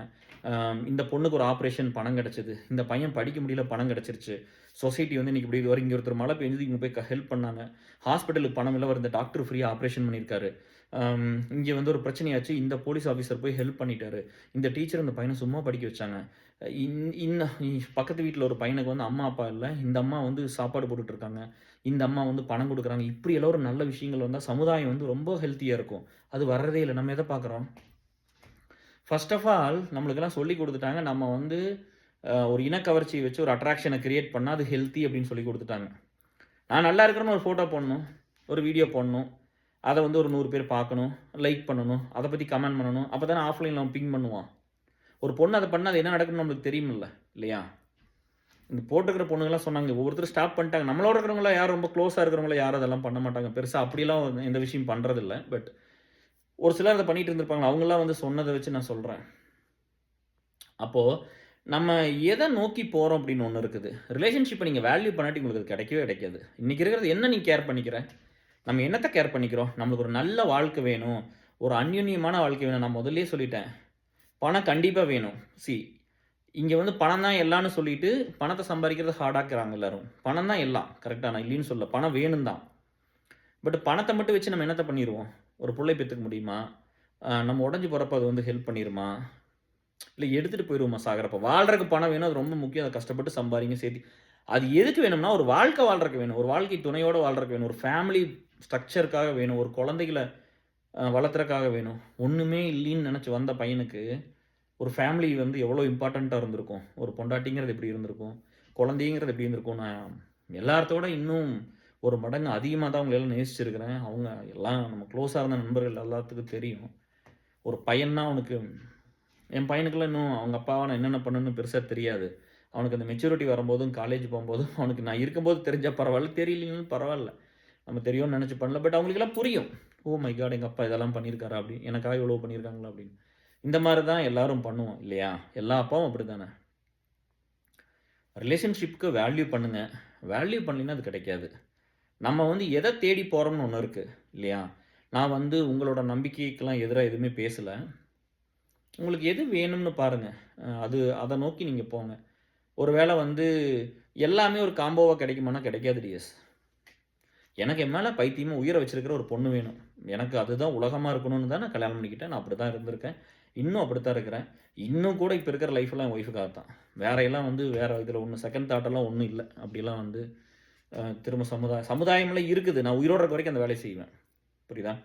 நம்ம போகணுங்கிற இடம் ரொம்ப பெருசா தான் நம்ம யோசிக்கிறோம். 30, 31 வருஷம் வேலை செஞ்சிருக்கிறோம். நம்மளுக்கு என்ன லீட் கிடைச்சிருக்குது? நம்ம எத வச்சு எங்க போறது? அப்படிங்கிறதெல்லாம் நம்ம ஃபர்ஸ்ட் ஜெனரேஷன்ல ஸ்ட்ரகிள் ஆயி தான் போகணும். ஆனா கண்டிப்பா வந்துருவேன். எங்கெல்லாம் கொடுமை நடக்குதோ, எங்கெல்லாம் அநீதி நடக்குதோ, எங்கெல்லாம் இன்ஜஸ்டிஸ் நடக்குதோ, எங்கெல்லாம் கேள்வி கேட்க ஆள் இல்லாம இருக்காங்களோ, எங்கெல்லாம் போய் ஒரு கஷ்டப்படுறவங்க கூட ஆள் இல்லையோ, அங்கெல்லாம் நான் வருவேன். அங்க இருப்பேன். என் வாழ்க்கை அப்படிதான் முடியும்னு நான் ஆசைப்படுறேன். அப்படிதான் அம்மா ஒருத்தர் இல்லாம விட்டு போட்டு போயிருச்சு. அதனால நான் அத பண்ணுவேன். எல்லாத்துக்கும் நான் பண்ணுவேன். கஷ்டப்படுற மக்களுக்கெல்லாம் நான் அத பண்ணுவேன். ஸோ அது சொல்லணும். நம்ம இன்னொன்னு வந்து என்னன்னா, நம்ம க்ளோஸ் ஃப்ரெண்ட் பேர் வேண்டாம். அவங்களோட சொந்தக்காரங்களுக்கு வந்து 3 பொண்ணு இருந்தாங்க. அந்த காலத்துல நான்லாம் ஸ்கூல்ல சின்ன வயசா இருக்கும்போது. அந்த பெரிய அக்காவ கல்யாணம் பண்ணி குடுத்து, ஒரு இடத்துக்கு கல்யாணம் பண்ணி குடுத்து அவங்க திரும்ப வந்துட்டாங்க. அப்பலாம் வேற கல்யாணம்லாம் பண்ண முடியாது. செகண்ட் மேரேஜ்லாம் இல்ல பெருசா. அந்த காலத்துல யாரும் பண்ணிக்கல. நாங்கலாம் சின்னதா ஒரு விவரம் தெரியாத ஸ்டேஜ்ல. இவரு வந்து ஒரு வாத்தியாரா இருந்தாரு. அந்த கவர்மெண்ட் ஸ்கூல்ல வாத்தியாரு. அப்போ ஒரு பையனுக்கு வந்து பணம் செலவு பண்ணி படிக்க வச்சிருக்காரு. அந்த பையன் படிச்சு வந்து ஒரு காலேஜ் லெக்சரா போயிட்டாப்படி. ஒரு புரொஃபஸரா அந்த மாரி இருந்திருக்காங்க. பெரிய பையன் ஆகி ஸ்கூல் முடிச்சுட்டு போனவன் வரவே இல்ல. காலேஜுக்கு ஏதோ ஒரு அப்பலாம் இந்த கம்யூனிகேஷன் கிடையாதுல்ல டிஎஸ். எப்படியோ கஷ்டப்பட்டு காலேஜ்லாம் படிச்சு, வேலை செஞ்சு மாஸ்டர்ஸ் முடிச்சு என்னென்னமோ பண்ணி ஒரு காலேஜ் வேலைக்கு போயிட்டாரு. அப்புறம் சார பார்க்க வந்திருக்கிறாரு. வந்திருக்கும்போது அன்னைக்கெல்லாம் பயங்கர சென்சிட்டிவ். ஒரு பொண்ணு வாழாம பிரிஞ்சு வந்துருச்சுன்னா அவ்வளோதான் அந்த குடும்பத்த பார்க்கறதும், அவங்கள பேசுறதும் ஒரு 10 இயர்ஸ் 15 இயர்ஸ்க்கு முன்னாடிலாம் இன்னைக்கு இருக்க மாரி நார்மல் கிடையாது. இன்னைக்கெல்லாம் ஒரு பொண்ணு போயிட்டு பிடிக்கலன்னு திரும்ப வந்துட்டா அது நார்மல் தான். We should treat as normal தான். அவங்கள அப்நார்மல் ஆக்கக்கூடாது. ஆனா அன்னைக்கு சொசைட்டி அப்படி இல்ல. அவங்க வந்து நல்லது கெட்டதுக்கு போ முடியாது. போனா இவங்க கேட்பாங்க. அம்மா அழுகும், அப்பா அழுகும். பயங்கரமா வாழ்க்கையே போன மாரி ஒரு சீன்லாம் நான் லிட்டரலா பார்த்துருக்கிறேன் ஊர்லயெல்லாம். அப்படிலாம் இருக்கும்போது இவரு வந்துட்டு நல்ல இடத்துக்கு போயிட்டாரு. வாத்தியார பார்த்து நன்றி சொல்லிட்டு, "நீங்க அந்த ஸ்கூல்ல எனக்கு பணம் கட்டியிருக்கிறீங்க." அதெல்லாம் சொல்லிட்டு போயிருக்காங்க. ஏதோ முடியாத கவர்ன்மென்ட் ஸ்கூல்ல என்ன பணம் கட்டினாருன்னு தெரியல. பட் கேள்விப்பட்டது. ஆம் இந்த சார் வாத்தியார பார்க்கறக்கு அந்த ஸ்டூடண்ட் வந்திருக்காரு. வந்தோனே இந்த மாரி அவருக்கு தெரியும். இந்த மாரி பெரிய பொண்ணு வந்திருக்குன்னு. அப்புறம் நல்லா இருக்கு இதெல்லாம் சொல்லும்போது, "சார் நான் கல்யாணம் பண்ணிக்கணும்னு ஆசைப்படுறேன். இஃப் யூ டோன்ட் மைண்ட் உங்க பொண்ணே கல்யாணம் பண்ணிக்கிறேங்க சார்." அப்படிங்கும்போது, அவருக்கு ரொம்ப சந்தோஷம். அந்த சாருக்கு. ரிட்டயர்ட் ஆயிட்டாரு. வேலையிலிருந்து ரிட்டயர்ட் ஆயிட்டாரு. அப்ப சொல்றாரு, "2வது பொண்ணு, 3வது பொண்ணு உங்களுக்கு யார பிடிக்குதோ கல்யாணம் பண்ணிக்கங்கன்னு" சொல்றாரு. அவரு எவ்வளோ தங்கமான ஆளுன்னு பாருங்க. அப்புறம் இந்த ஸ்டூடண்ட் வந்து சொல்லியிருக்காரு, "இல்ல அவங்களுக்கெல்லாம் வேற மாப்பிள்ளை ஈஸியா கிடைச்சிரும். நான் ஃபர்ஸ்ட் பொண்ண கல்யாணம் பண்ணிக்கிறேன். ஏன்னா அவங்களுக்கு வாழ்க்கை இல்லையல்ல. அவங்க வந்து 3 வருஷம் அதாவது எல்லாம் பிரிஞ்சுட்டாங்க. கல்யாணம் இல்லாம 3, 3 1/2 வருஷமா இருக்கிறாங்க. அவங்களுக்கு லைஃப் இல்லாம போயிரும். நான் உங்கள கல்யாணம் பண்ணிக்கிறேன்ட்டாரு." என்ன வேணும்? அதான் ஃபர்ஸ்ட் மேரேஜ். எனக்கு தெரிஞ்சு இந்த செகண்ட் மேரேஜ் நடந்ததுல அதான் ஃபர்ஸ்ட் டைம் நான் சின்ன பையனா இருக்கும்போது. கல்யாணம் பண்ணி அவங்களுக்கு ஒரு பையனும் பிள்ளையும் நல்லா இருக்காங்க. அந்த நன்றிங்கிறது அந்த ஆளுக்கு வந்து எவ்வளோ இருந்திருக்கும் பாருங்க அந்த ஸ்டூடண்ட்டுக்கு. திரும்ப அந்த வாத்தியார் வீட்லயே போய் அந்த வாழ முடியாம இருக்கிற ஒரு பொண்ணுக்கு அந்த காலத்தில வாழ விட்டின்னு சொல்லுவோம்ல, அன்னைக்கு. சொசைட்டி அப்படிதான் சொல்லுச்சு. அந்த பொண்ண கல்யாணம் பண்ணி நல்லபடியா குடும்பம் நடத்துனாரு. ஸோ 2 குழந்தை அவங்களுக்கெல்லாம். ஏதோ ரீசன்னால வந்துட்டாங்க. பட் அதான் சொல்றேன். இந்த மாரிலாம் பார்த்துருக்கேன். ஒருத்தர் வந்து ரொம்ப ஹார்ட் ஒர்க் பண்ணி ஒரு இடத்துக்கு போயிட்டு ஒரு ஒரு பேரண்ட்ஸ்க்கு வந்து ஒரு பொண்ணு பொறந்தா, அது பெரிய இடத்துக்கு கல்யாணம் பண்ணி குடுத்து, நெறைய நகைய போட்டு அத்தை இதையெல்லாம் பண்ணி, கடைசியில நம்ம என்ன வேணாலும் பண்ணிக்கலாம். நம்ம பையனும் பொண்ணும் நம்ம நெனைக்கிற மாரிலாம் வராது. நம்ம நெனைக்கலாம் போயி ராக்கெட் விடணும், கோட்டை கட்டணும்னு நெனைப்போம். நம்ம பையனும் புள்ளையும் அதுக்கு தகுதியா வரணும்ல. அப்படி நெறைய பேர் வரமாட்டாங்க. கடவுள் அப்படிலாம் எல்லா ஜெனரேஷன்லயும் பண்ணிற முடியாது அதெல்லாம். அ இப்ப நான் பண்ணதுல என் பையன் பண்ணுவான்னு என்ன இருக்குது? அவன் யாரையுமே திரும்பி பார்க்காம கூட அவன் வாழ்க்கைய பார்த்துட்டு அவன் பாட்டுக்கு சாதாரணமா போயிரலாம். தெரியாது. ஏன்னா, அவன் எந்த கஷ்டமும் படல. அதனால தான் நம்ம சொல்லி சொல்லி வளர்த்துறோம். ஸோ நீங்க இத பார்த்துக்கங்க. அந்த நன்றிங்கிறது வந்து அவ்வளோ பெரிய விஷயம். இன்னைக்கு வந்து ஒரு பொண்ணு யாரோட இருந்தா நம்ம ரொம்ப சேஃபா இருப்போம் அப்படின்னு வந்து நெறைய பேரு அத சொல்லுவாங்க. எந்த மாரி பொண்ணுகளோட இருந்தா ஒரு மென்னு சேஃபா இருக்கான்னு இருக்குல்ல டியர்ஸ்.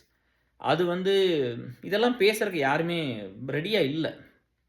இதெல்லாம் தான் இந்த சொசைட்டில வந்து இன்னைக்கு வந்து ரிலேஷன்ஷிப்லாம் நெறைய பிரேக்கப் ஆகுது. நெறையா வந்து அந்த அந்யோன்யம்லாம் குறைஞ்சு போச்சு. சந்தோஷங்கிறது மனுஷங்கள தாண்டி வேற ஒரு இடத்துக்கு போயிருச்சு. அப்படிங்கும்போது நம்ம அங்க தான் ஃபோக்கஸ் பண்ணணும். நம்ம அது பண்றதில்ல. இல்லையா? ஆ ஒரு மென் வந்து ஒரு விமனோட சில்க் சுமிதா வந்து தி காடஸ் இல்லையா? அவங்க வந்து எனக்கு அப்பயே பிடிக்கும். அப்ப ரீசன் தெரியாது. எனக்கு ஒரு சிலது புடிச்சுங்களா பின்னாடி பார்த்தா புரிஞ்சுக்க முடியுது. ஓ! நம்மள மாரி தான் அதுவும் அப்படின்னு. அந்த அம்மாவ வந்து எல்லாத்துக்கும் ரொம்ப பிடிக்கும். She is very good human being. Kind hearted, helpful அதெல்லாம் இருக்கும். பட் கொஞ்சம் லிட்டில் அரகன்ஸ் இருந்துச்சு. அப்ப அந்த ஸ்டேஜ் ஆஃப் சொசைட்டில அன்னைக்கு இருந்த காலகட்டத்தில, ஒரு மென் வந்து பயப்படுவாங்க. கூட போயிருக்கிற என் பேர் கெட்டு போயிருமோ! இவங்களோட வந்து ஷி இஸ் வெரி அக்ரெசிவ். அந்த மாரியெல்லாம் ஒரு சிலதெல்லாம் இருந்தது. அதனால ஒரு மென்னுக்கு வந்து எப்பவுமே ஒரு விமனா நீங்க அந்த சேஃப்டிய ஃபர்ஸ்ட்டு குடுங்க. அந்த சேஃப்டி ரொம்ப முக்கியம். இவங்களோட இருந்தோம்னா, நம்ம ரொம்ப கம்ஃபர்டபுளா சேஃபா இருப்போம். அப்படின்னு ஒரு மென்னுக்கு வந்து உங்க மேல ஒரு கான்ஃபிடென்ட் வரணும். அது வந்து எனக்கு வந்து என் ஒய்ஃப் கிட்ட 100% இருக்கு. வேலையெல்லாம் போன காலத்தில கூட போயி, அவங்க வேல பார்த்துட்டு இருப்பாங்க. அப்ப ஏதோ சொல்லிட்டு இருக்கும்போது, பாருங்க கொஞ்சம் கூட கவலையே இல்ல வேல போயிருச்சு அப்படின்னு சொன்னாங்கன்னா, நான் கேட்பேன், "நீ பார்த்துக்க மாட்டியா என்ன வேல போயிருச்சுன்னா?" அப்படின்னு. அவ சிரிச்சிருச்சு ஒரு டைமு. சிரிச்சுட்டு பார்த்துக்குவேன் அப்படின்னு சொல்லுச்சு. அவ்வளவுதான். எல்லா டைமும் நானே பண்ணிட்டு இருக்க முடியுமா? அ யா எல்லாத்துக்கும் ஒரு ஒரு ஒரு டவுன்ஃபால் வரும். எல்லாருமே டிகிரேட் ஆவோம். எல்லாருமே ஒண்ணும் இல்லாம போவோம். கரெக்ட்டா? அப்ப வந்து மனைவிட்ட சொன்ன வார்த்தைகள் இதுதான். "நீ பார்த்துக்கோ. உன்னால பார்க்க முடியும்ல, நீ பார்த்துக்கோ" அப்படின்னு. ஸோ, அங்க ஈகோவும் பெருசா வரக்கூடாது. அவ்வளோதான். நம்ம இருக்கலாம். நான் என்ன இதில தான் இருப்பேங்கிறது வேற. சரியா? பட் ஈகோலாம் இருந்துற வேண்டியதில்ல. முடியாத டைம்ல யார் வேணா நம்மள பார்த்துக்கலாம் அப்படிங்கிறது அம் ஒரு விஷயம் பார்க்கணும். நெறையா இருந்திருக்குது டியர்ஸ். எத்தனையோ பேர் லவ் மேரேஜ்லாம் பண்ணி வச்சிருக்கிறோம். எல்லாமே இருந்திருக்கு. நெறைய லவ் மேரேஜ் மோஸ்ட்லி 95% எல்லாரும் ரொம்ப நல்லா இருக்காங்க. யாருக்குமே ஒரு பிரச்சனையெல்லாம் இருந்ததில்ல. எல்லாம் சந்தோஷமா இருக்கிறாங்க. நீங்க வந்து ஒரு ஒரு பொண்ணு வந்து ஒரு பையனுக்கு வந்து இந்த புரொடெக்ஷன தான் குடுக்கணும். நம்பிக்கை பிளஸ் 2வது வந்து இன்னைக்கெல்லாம் வந்து என்ன ஆயிருச்சுன்னா, ஒரு ஆம்பள வந்து வேலைக்கெல்லாம் போயிட்டு வரும்போது உடைஞ்சு போய் வருவாப்படி. அங்க ஆஃபீஸ்ல பாலிடிக்ஸ் இருக்கலாம், பிரச்சனை இருக்கலாம், ஏதாவது ஒண்ணு நடந்திருக்கலாம். இவங்க டிசர்விங்கா இருப்பாங்க, கிடைக்காம இருந்திருக்கலாம். யாராவது திட்டியிருக்கலாம். என்ன நடந்தது? சரியா வேலை செய்யாம இருந்திருக்கலாம். ஏதாவது மிஸ் பண்ணியிருந்திருக்கலாம். ஏதோ வேற ஒரு டென்ஷன்ல தப்பு பண்ணியிருக்கலாம். இந்த மாரி நெறைய இருக்கு. அப்படிலாம் வீட்டுக்கு வரும்போதெல்லாம் எந்த முகத்த பார்க்குறோம்னு ஒண்ணு இருக்குல்ல. இங்க வந்துட்டா ஒரு பீஸ்ஃபுல்லா அந்த கவலையெல்லாம் மறந்து இருக்கிற மாரிலாம் இன்னைக்கு இருக்கான்னு எனக்கு சத்தியமா தெரியல. பட் சாரி இந்த வேர்ட் யூஸ் பண்ண மாட்டேன் மாட்டேங்க தெரியாம. இன்னைக்கு இருக்கான்னு எனக்கு தெரியல. பட் அது இருந்தா ரொம்ப நல்லாயிருக்கும். நம்ம அத நோக்கி தான் போகணும். ஸோ இந்த மாரி வந்து ஒரு பொண்ணு நெனச்சா எந்த ஃபேமிலியும் உருவாக்க முடியும். எந்த ஃபேமிலியும் பெருசா கொண்டு வர முடியும். அப்படிங்கிறதெல்லாம் நெறையா இருக்கு. பட் ஒரு ஒரு ஒரு மென்ன உடைச்சிட்டோம்னு வச்சுக்கோங்களேன், அவங்க ஈகோவ ஹர்ட் பண்ணிடுறோம். அவங்கள உடைச்சிட்டோம்னு வச்சுக்கவே, you are fit for nothing அப்படின்னு நீங்க பண்ணிட்டீங்கன்னா, உங்கள விட்டு போயிருவாப்படி. நீங்க நெறைய பேர் வந்து ஒரு சொசைட்டிக்காக நம்ம வாழ்ந்தா கூட சொசைட்டிக்காகத்தான் வாழ்ந்துக்கணும். ஒரு நடைப்பிணமா தான் நெறைய பேர் வாழ்றோம்ன்னு என்கிட்ட பேசும்போதெல்லாம் ரொம்ப கஷ்டமா இருக்கும். எங்க அப்பாவுக்காக வாழ்றேன், எங்க அம்மாவுக்காக வாழ்றேன், இந்த சொசைட்டிக்காக வாழ்றேன், குழந்தைகளுக்காக வாழ்றேன்னு சொன்ன ஆண், பெண் நெறைய பேர் இருக்காங்க. நேத்து வரைக்கும் நான் அத கேள்விப்பட்டுருக்கேன். கேட்டுட்டே இருக்கிறேன். ஸோ, அப்படி ஒரு நாள் நான் வாழ்ந்ததில்ல. அப்படி ஒரு நாளும் வாழப் போறதும் கிடையாது. நான் வாழ்றது வந்து ட்ரூவா தான் இருக்கும். என் ஹார்ட் படி தான் நான் வாழுவேன். நான் வந்து சொசைட்டி ஒண்ண சொல்லிரும். நான் சொசைட்டிக்கு எந்த கெட்டதும் பண்ணலையே. சொசைட்டி ஏதோ சொன்னா சொல்லிட்டு போகுது. சொசைட்டி எனக்கு எந்த நல்லதையும் பண்ணல இதுவரைக்கும். இல்லையா? என்கிட்ட இருந்தது பூரா புடுங்குனது அந்த சொசைட்டி. எங்க அம்மாலருந்து. அதனால ஒரு ஒரு ஒரு ஒரு பையனா வந்து ஒரு மென்னா லைஃப்ல ஒரு 10 விஷயம் ரொம்ப ஆசைப்பட்டுருப்போம்ல. ரொம்ப ஒரு டாப் பிரையாரிட்டி டாப் 10 இதுதான் என் லைஃப். இதுக்காக தான் இருந்தேன்னு. அந்த மாரி ஒண்ணுமே என் வாழ்க்கையில நடக்கல. நான் ஆசைப்பட்டதுல எதுவுமே கிடைச்சதும் கூட இல்ல. பட் அப்படிலாம் இருந்தா கூட அந்த வாழ்க்கைய நல்லபடியா எடுத்துட்டு வந்து, அந்த குழந்தைகள நல்லபடியா பார்த்துக்கிட்டு, அ மாமனார் வீடு, அப்பா, அம்மா எல்லாத்தையும் நல்லா பார்த்துக்கிட்டு, இந்த சொசைட்டிக்கு இத்தன வேலை பண்ணியிருக்கு. அப்போ உங்களுக்கு இன்னொரு விஷயம் என்ன வரணும்னா, என்னைக்குமே ஒருத்தர்ட்ட வாங்கிக்கோன்னு எந்த காலத்தையும் நினைக்காதீங்க. அது அப்பா, அம்மாவா இருக்கட்டும், அண்ணன் தம்பியா இருக்கட்டும், ஆட்டோமேட்டிக்கா உங்களுக்கு வரும். நீங்க ஒண்ணு வாங்கிக்கணும் அப்படின்னு ஒரு மைண்ட் செட்ல என்னைக்குமே இருந்தீங்கன்னா, என்னைக்குமே something you have to act. நீ நடிச்சுக்கிட்டே தான் இருக்கணும். நல்லபடியா காட்டணும். அட்லீஸ்ட் சொத்தெல்லாம் எழுதி வாங்குற வரைக்கும் நடிப்பீங்கல்ல. நம்ம நடிப்போம்ல, சாரி. அந்த மாரி ஏதாவது பண்ணிக்கிட்டே தான் இருக்கணும். அதுக்கு நல்லபடியா எதையுமே எதிர்பார்க்காம இருந்துட்டோம்னு வச்சுக்கங்களேன், ரொம்ப நிம்மதியா, பீஸ்ஃபுல்லா, சந்தோஷமா, நம்ம மனசுக்கு புடிச்ச மாரி, நம்மளுக்கு உள்ள ஒரு ஓன் எத்திக்ஸ்ல நீங்க நெறைய வேல பண்ணலாம். சரிங்களா? ஸோ, அது ஒண்ண பார்த்துக்குங்க. எனக்கு தெரிஞ்சு வந்து நம்மலாம் சென்னையில வேலை பார்த்த காலத்துலலாம், இந்த இந்த ஒரு ஜாப் இருக்கிறவங்கலாம் வந்து, இவங்கலாம் பண்ணுனது வந்து என்னமோ வந்து லைஃப பறி கொடுத்த மாரி, என் ஒய்ஃப் ஒர்க் பண்றதில்ல அப்படி. நம்ம வந்து இங்க ஏர்செல் வச்சிருக்கிறோம், அலுமினி வச்சிருக்கிறோம். எத்தனையோ பேத்துக்கு ஆப்பர்ச்சுனிட்டி கிரியேட் பண்ணி குடுத்துருக்கிறோம். விசாவிலருந்து, ஜாப்லருந்து, ஃபினான்ஷியல் ஹெல்ப்லருந்து, மேல படிக்கிறதுலருந்து எல்லாமே பண்ணியிருக்கிறோம். அதில ஏதோ ஒண்ணு எடுத்துட்டு போய் ட்ரை பண்ண சொல்லுங்க. உழைக்காம சும்மா வீட்ல உட்காந்துக்கிட்டே லாட்டரில வந்து பணம் வந்துருமா? ஒருத்தர் கஷ்டப்பட்டு தானே மேல வரணும். அதுக்கு ரெடியா இருந்தது இங்க ஆப்பர்ச்சுனிட்டி நம்ம பண்ணி தர்றோமே. அவங்க கல்யாணத்துக்கு முன்னாடி பண்ணாட்டி என்ன? இல்ல குழந்தை பொறந்துருச்சு. இப்ப நம்ம பண்ணி தர ரெடியா தான் இருக்கிறோம். எத்தன பொண்ணுகளுக்கு அது பண்ணியிருக்கிறோம். இப்ப பண்ணுன பொண்ணு ஒரு பொண்ணு கூட வந்து வீடியோலாம் வச்சு சொன்னதில்ல. எத்தன ஆயிரம் பேத்துக்கு பண்ணியாச்சு இத்தன வருஷத்துல. அதான் சொல்றேன். பட் அவங்க வந்து அழகா சாரி எல்லாம் கட்டி, ட்ரெஸ் எல்லாம் பண்ணிக்கிட்டு, இந்த டெம்பிள் போனேன், இந்த ஃபங்ஷன் போனேன். இங்க பாரு எங்க சொந்தக்காரங்கள பாரு, என்னைய பாரு, எங்க சொந்தக்காரன் பையன் குடும்பத்த பாருங்கலாம் ஃபோட்டோ எடுத்து சோசியல் மீடியால போடலாம். டான்ஸ் ஆடி வீடியோ எடுத்து போடலாம். இதெல்லாம் பண்ணலாம். ஆனா வந்து எனக்கு ஒரு கரியர் வந்து இவ்வளோ வருஷம் பிரேக் இருந்துச்சு. அம் ஒரு ஜென்யூனான ஷேர் பண்றது மட்டும். நம்ம வந்து ஏசல்ல இருந்தோம். நம்மளுக்கு இந்த மாரி ஒரு உதவியெல்லாம் பண்ணாங்க. நான் இந்த இடத்துக்கு வந்துட்டேன். நானும் நெறைய பேத்துக்கு உதவி பண்ணிட்டு இருக்கிறேன்னு சொன்னா, அது எவ்வளோ பாசிட்டிவ் இந்த சமுதாயத்துக்கு இருக்கும். இன்னொரு பொண்ணுக்கு ஒரு நம்பிக்கைய அது குடுத்துரும்ல. ஒரு மாசமா இருக்கிற புள்ளைக்கு ஒரு அது நெனச்சிருக்கலாம். என்னடா முதல்ல ஒரு குழந்தை பொறந்துருச்சு. நம்ம தான் கஷ்டப்பட்டு படிச்சோம். படிச்சோனே கல்யாணம் பண்ணி வச்சுட்டாங்க. முதல்ல ஒரு குழந்தை பொறந்துருச்சு. 2வது ஒரு குழந்தை பொறந்துருச்சு. நம்மளுக்கு எந்த ஒரு ஆப்பர்ச்சுனிட்டியுமே இல்லையே!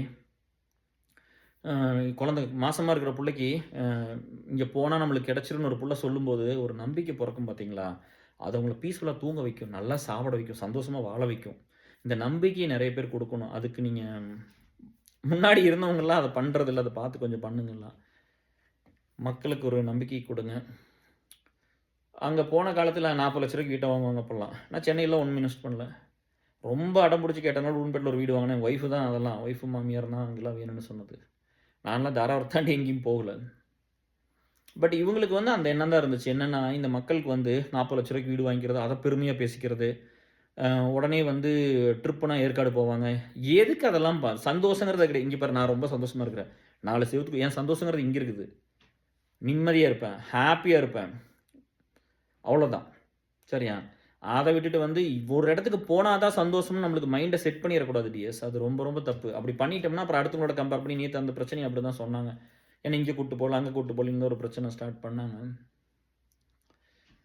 ஸோ, இது வந்து எண்ட் ஆஃப் த லைஃப் கிடையாது. நீங்க வந்து படிச்சு முடிச்சோனே பொண்ணுகளுக்கெல்லாம் சொல்றேன், நீங்க வந்து கல்யாணம் பண்ணிட்டு வந்தோனே உங்களுக்கு ஒரு கரியர் இல்ல அப்படிங்கும்போது, நீங்க ஒரியெல்லாம் பண்ண வேண்டியதில்ல. என்ன மாரி நெறைய பேர் சொசைட்டில இருக்கிறாங்க. மத்தவங்களுக்காக வேலை செஞ்சுக்கிட்டு, தன்னை அழிச்சுக்கிட்டு எத்தனையோ பசங்க புள்ளைங்க இருக்காங்க. அவங்கலாம் உங்களுக்கு ஹெல்ப் பண்ணுவாங்க. நீங்க உங்களுக்கு அந்த எக்ஸ்போஷர் மட்டும் கிடைச்சு, அவங்களோட கான்டாக்ட் கிடைச்சு உள்ள போயிட்டீங்கன்னா, they will take care. They will guide you. So, அது ஒண்ணும் பிரச்சனை இருக்காது. அதனால இந்த சொசைட்டியே வந்து எப்படி ஆயிருச்சு அப்படின்னா, நான் இன்ஜினியர், ஒரு இன்ஜினியர் கல்யாணம் பண்ணணும். ஒரு டாக்டர், நான் ஒரு டாக்டர் கல்யாணம் பண்ணணும். இப்படி தான் இருக்குது. சரியா?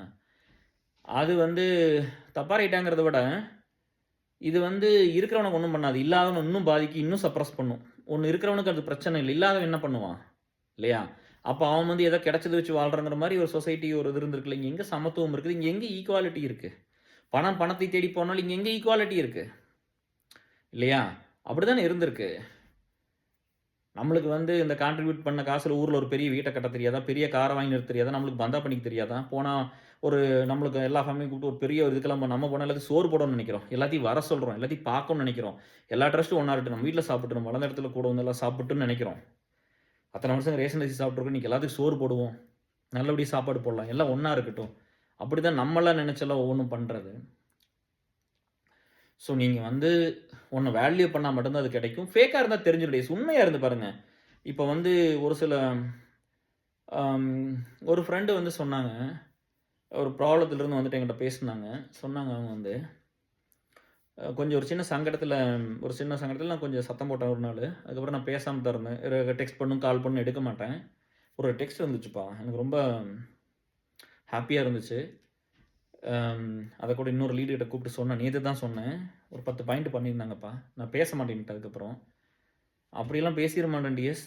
எந்த பொண்ணா இருந்தாலும் சரி வந்து சும்மா வந்து என்னைய எதக்காத்தி நீங்க அட்ராக்ட் பண்ணிருவீங்க? எனக்கு என்ன பணத்த காமிச்சு அட்ராக்ட் பண்ணிருவீங்களா? அதெல்லாம் அப்படிலாம் போயிற மாட்டேன் டிஎஸ். எல்லாத்தையும் ஒரே ஆன்மாவா பார்ப்பேன். எல்லாத்தையும் ஈக்குவலா தான் பார்த்துருக்கேன். எல்லாத்தையும் ஒரு உயிரா தான் பார்த்துருக்கிறேன். ஆணுக்கும் வலி இருக்குது, பெண்ணுக்கும் வலி இருக்குது. அப்படி தான் பார்த்துருக்கேன். பிசிக்கல் அட்ராக்ஷன்லாம் கிட்ட கூட போயிற மாட்டேன். அதே மாரி நான் பெரியவங்க, நாங்க எங்க ஃபேமிலி இப்படி அப்படின்னா மகராசியாரு சாமி நீ போயிட்டு வான்னு அனுப்பிச்சு விட்டுருவேன் அவ்வளோதான். நம்மட்ட அந்த வேலையெல்லாம் நடக்காதுன்னு அப்படிலாம் போமாட்டேன். அப்படிலாம் பார்த்தா ஒண்ணும் இல்லாத புள்ளைக்கு யார் இருப்பா ஆதரவா? அப்படி பார்த்தானே இந்த மாதிரி இருக்கிற பிள்ளைகளோட கூட சேர்ந்து சுற்றிட்டு இருந்தால் ஒன்றும் இல்லாத பிள்ளை நாளைக்கு ஒன்றா அனாதையாக வந்திருக்குமே, அவங்கள யார் பார்க்குறது, அவங்களுக்கு யார் வேணுங்கிறதெல்லாம் பண்ணி கொடுக்குறதுனால அந்த வேலைக்கெல்லாம் போக மாட்டேன் எப்போவுமே. ஒரு 10 பாயிண்ட் சொல்லி ரொம்ப சந்தோஷமாக இருந்துச்சு. நீங்கள் வந்து நீங்கள் சொல்லி தான் வீடு வாங்கணும், நீங்கள் சொல்லி தான் விசா பண்ணணும், நீங்கள் சொல்லி தான் படித்தேன், நீங்கள் சொல்லி தான் வேலைக்கு போனேன் அப்படிலாம். எங்கூட மற்ற ஒரு பையன் ஃப்ரெண்டாக இருக்கிறதுக்கும் நீங்கள் இருந்ததுக்கும் என் லைஃப்பில் நிறைய வித்தியாசம் இருக்குது.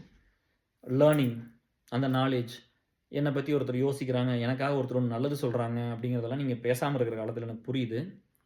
நான் அப்படி நான் ஏதாவது மிஸ் பண்ணியிருந்திருப்பேன் ஏசரில், நான் சாரி, நீங்கள் திரும்ப பேசாமல் இருக்காதீங்க, டைம் கிடைக்குமா கூப்பிடுங்க அப்படின்னு எழுதியிருந்தாங்கப்பா. மற்ற பையன் இருக்கிறதுக்கும் நீங்கள் அந்த ஸ்பேஸில் எங்கூட இருந்ததுக்கும் நிறைய வித்தியாசம் இருக்குது கேஆர்.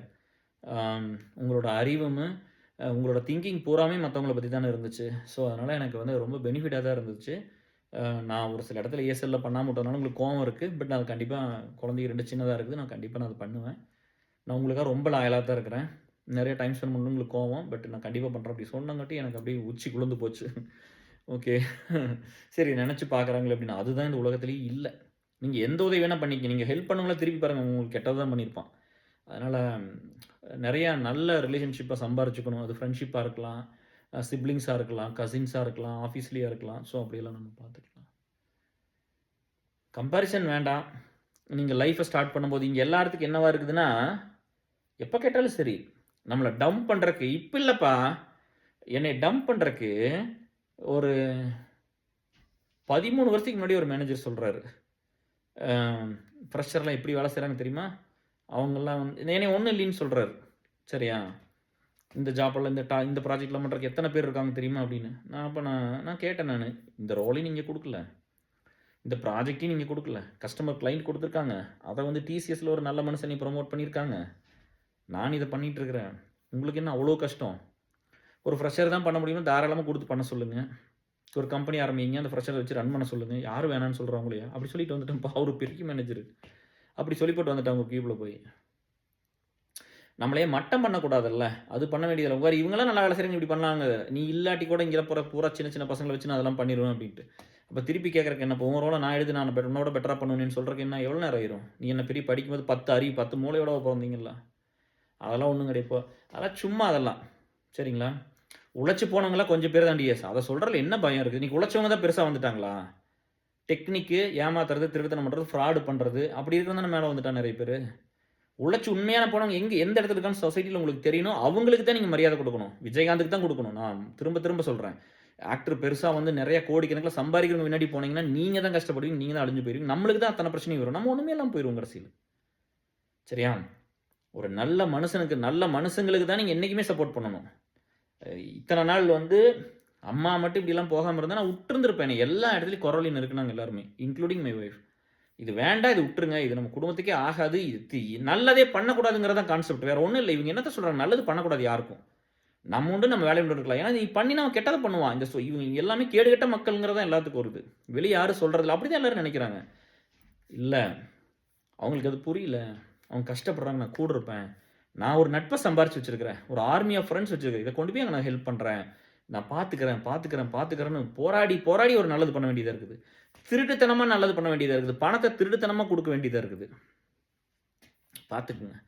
ஸோ இப்படி தான் சொசைட்டியெல்லாம் இருக்குது. நீங்கள் கஷ்டப்பட்டு வந்த பிள்ளைகளாகட்டும் பசங்களாகட்டும் கொஞ்சம் நன்றி உணர்வோட, இந்த சோசியல் கான்சியஸோட இந்த சொசைட்டி மேலே ஒரு கேரில் இருங்க. நம்மளும் ஒரு பிள்ளைகளை விட்டு போட்டு நம்ம செத்து போயிடுவோம். அந்த குழந்தையும் இங்கே தான் வளரப்போகுது, அவங்க குழந்தையும் இங்கே தான் வளரப்போகுது. அதனால் நம்ம முடிஞ்ச வரைக்கும் ஒரு நல்ல விஷயத்த பண்ணுவோம். ரிலேஷன்ஷிப் வந்து ரொம்ப ரொம்ப இம்பார்ட்டண்ட். நீங்கள் வந்து ஒரு பொண்ணுக்கிட்ட என்ன எதிர்பார்க்கணுமோ, ஒரு பையனா நான் சொல்கிறேன் பாரு. எனக்கு இன்னொரு விஷயம் ரொம்ப பிரேக்கிங்காக இருந்துச்சு, அதை சொல்லலாமான்னு தெரியல, பட் ஹை லெவலாக சொல்கிறேன். 2013 டியர் கல்யாணம் ஃபிக்ஸ் ஆகுது, எல்லாம் பண்ணுது. ஏதோ 1 கிலோ 1.5 கிலோ கேட்டாங்களாம்மா கோல்டு. வந்து பார்த்துட்டு அப்போலாம் ஒரு பொண்ணு வீட்டுக்கு வந்து பார்த்துட்டு போனாலே அப்போல்லாம் வந்து கன்ஃபார்ம் பண்ணி கல்யாணம் பண்ணி வச்சிடணும். மாப்பிள்ளை வீட்டிலேருந்து வந்து பார்த்துட்டு போவாங்க. அன்றைக்கெல்லாம் அந்த ட்ரெண்ட் இருந்துச்சு. போய் அந்த காஃபியெல்லாம் சாப்பிட்டுட்டு, முறுக்கு சாப்பிட்டு, மிச்சர் சாப்பிட்டு, ரூமில் ஜிலேபி சாப்பிட்டு, அந்த கண்டிஷன், அதெல்லாம் பொண்ணை போய் பார்க்குறது. அப்புறம் வந்து பார்த்துட்டு இவங்க 1 கிலோ கொடுக்குறேன்னு சொன்னாங்களாம்மா. ரூ. 7,00,000 ஏதோ அந்த காலத்திலேயே கார் வாங்கி தரேன்னாங்களாமா. இது இடமெல்லாம் குடுக்குறேன், அப்படி சொத்தெல்லாம் குடுக்குறேன்னு சொன்னோனே, அவங்க 1,50,000 கிலோ கேட்டு சண்டை வந்துருச்சு. புரோக்கர் வந்து மாத்தி மாத்தி சொல்லி நின்னு போச்சு. அது வந்து ஃபீல் பண்ணி, அது ஒரு பெரிய இன்சல்ட். அன்னைக்கு சொசைட்டி அப்படிதான். இத ஒரு இன்சல்ட்டா எடுத்துக்கிட்டு என்ன போட்டு சாகடிக்குதுப்பா. என்னோட ரொம்ப சின்ன பொண்ணு. போட்டு டார்ச்சர் பண்ணுது. எந்நேரம் நம்மளோடவே இருக்குது. பேசுது, ஃபோன் பண்ண சொல்லுது, அழுகுது. நான் எல்லாம் பண்ணி ஒரு 3 மாசம் எல்லாம் ரெடி பண்ணி, ஓகேம்மா ஒண்ணும் பிரச்சனை இல்ல. நீ இப்படி உன்னை விக்கிற மாரி தானே. எதுக்கு நீ இப்படியெல்லாம் போற? பாரு அக்காலாம் நல்லா தானே இருக்கிறா, நல்லா தானே இருக்கிறோம். எந்த ஆம்பளை கல்யாணம்னாலும் ஒண்ணு தானே. நீ ஏன் ரொம்ப போய் இப்படியெல்லாம் எதிர்பார்க்க அந்த ஃபேண்டசைஸ் வேர்ல்டு இருக்குல்ல. என்னமோ வந்து அந்த இடத்துக்கு போற வரைக்கும் வந்து ஆய் ஆய் ஆய்ன்னு சொசைட்டி திரும்பி பார்க்காம ஓடுறது. அங்க போனதுக்கப்புறம் ஞானம் பொறந்துடுறது. நீ ஏன் வந்து எங்கள ஏன் புகழ்ந்துட்டு இருக்கிற? நீ உன் வாழ்க்கைய பாரு. நீ நீ என்ன பண்ண? நீ அந்த இடத்துக்கு போற வரைக்கும் நீ பைத்தியமா அங்க ஓடி போய் ஒரு பெருசா அச்சீவ் பண்ணிட்டு, அதுக்கப்புறம் அங்க போனா ஒண்ணும் இல்லைன்னு தெரிஞ்சிரும். மேல போயிட்டா ஒண்ணும் இல்லைங்கிறது தெரியும். அங்க போயிட்டு புத்தர் ஆயிடுறது அதுக்கப்புறம். அதுக்கு சின்ன சின்ன உதவிகள ஸ்டார்ட்டிங்ல இருந்தே பண்ணுங்க.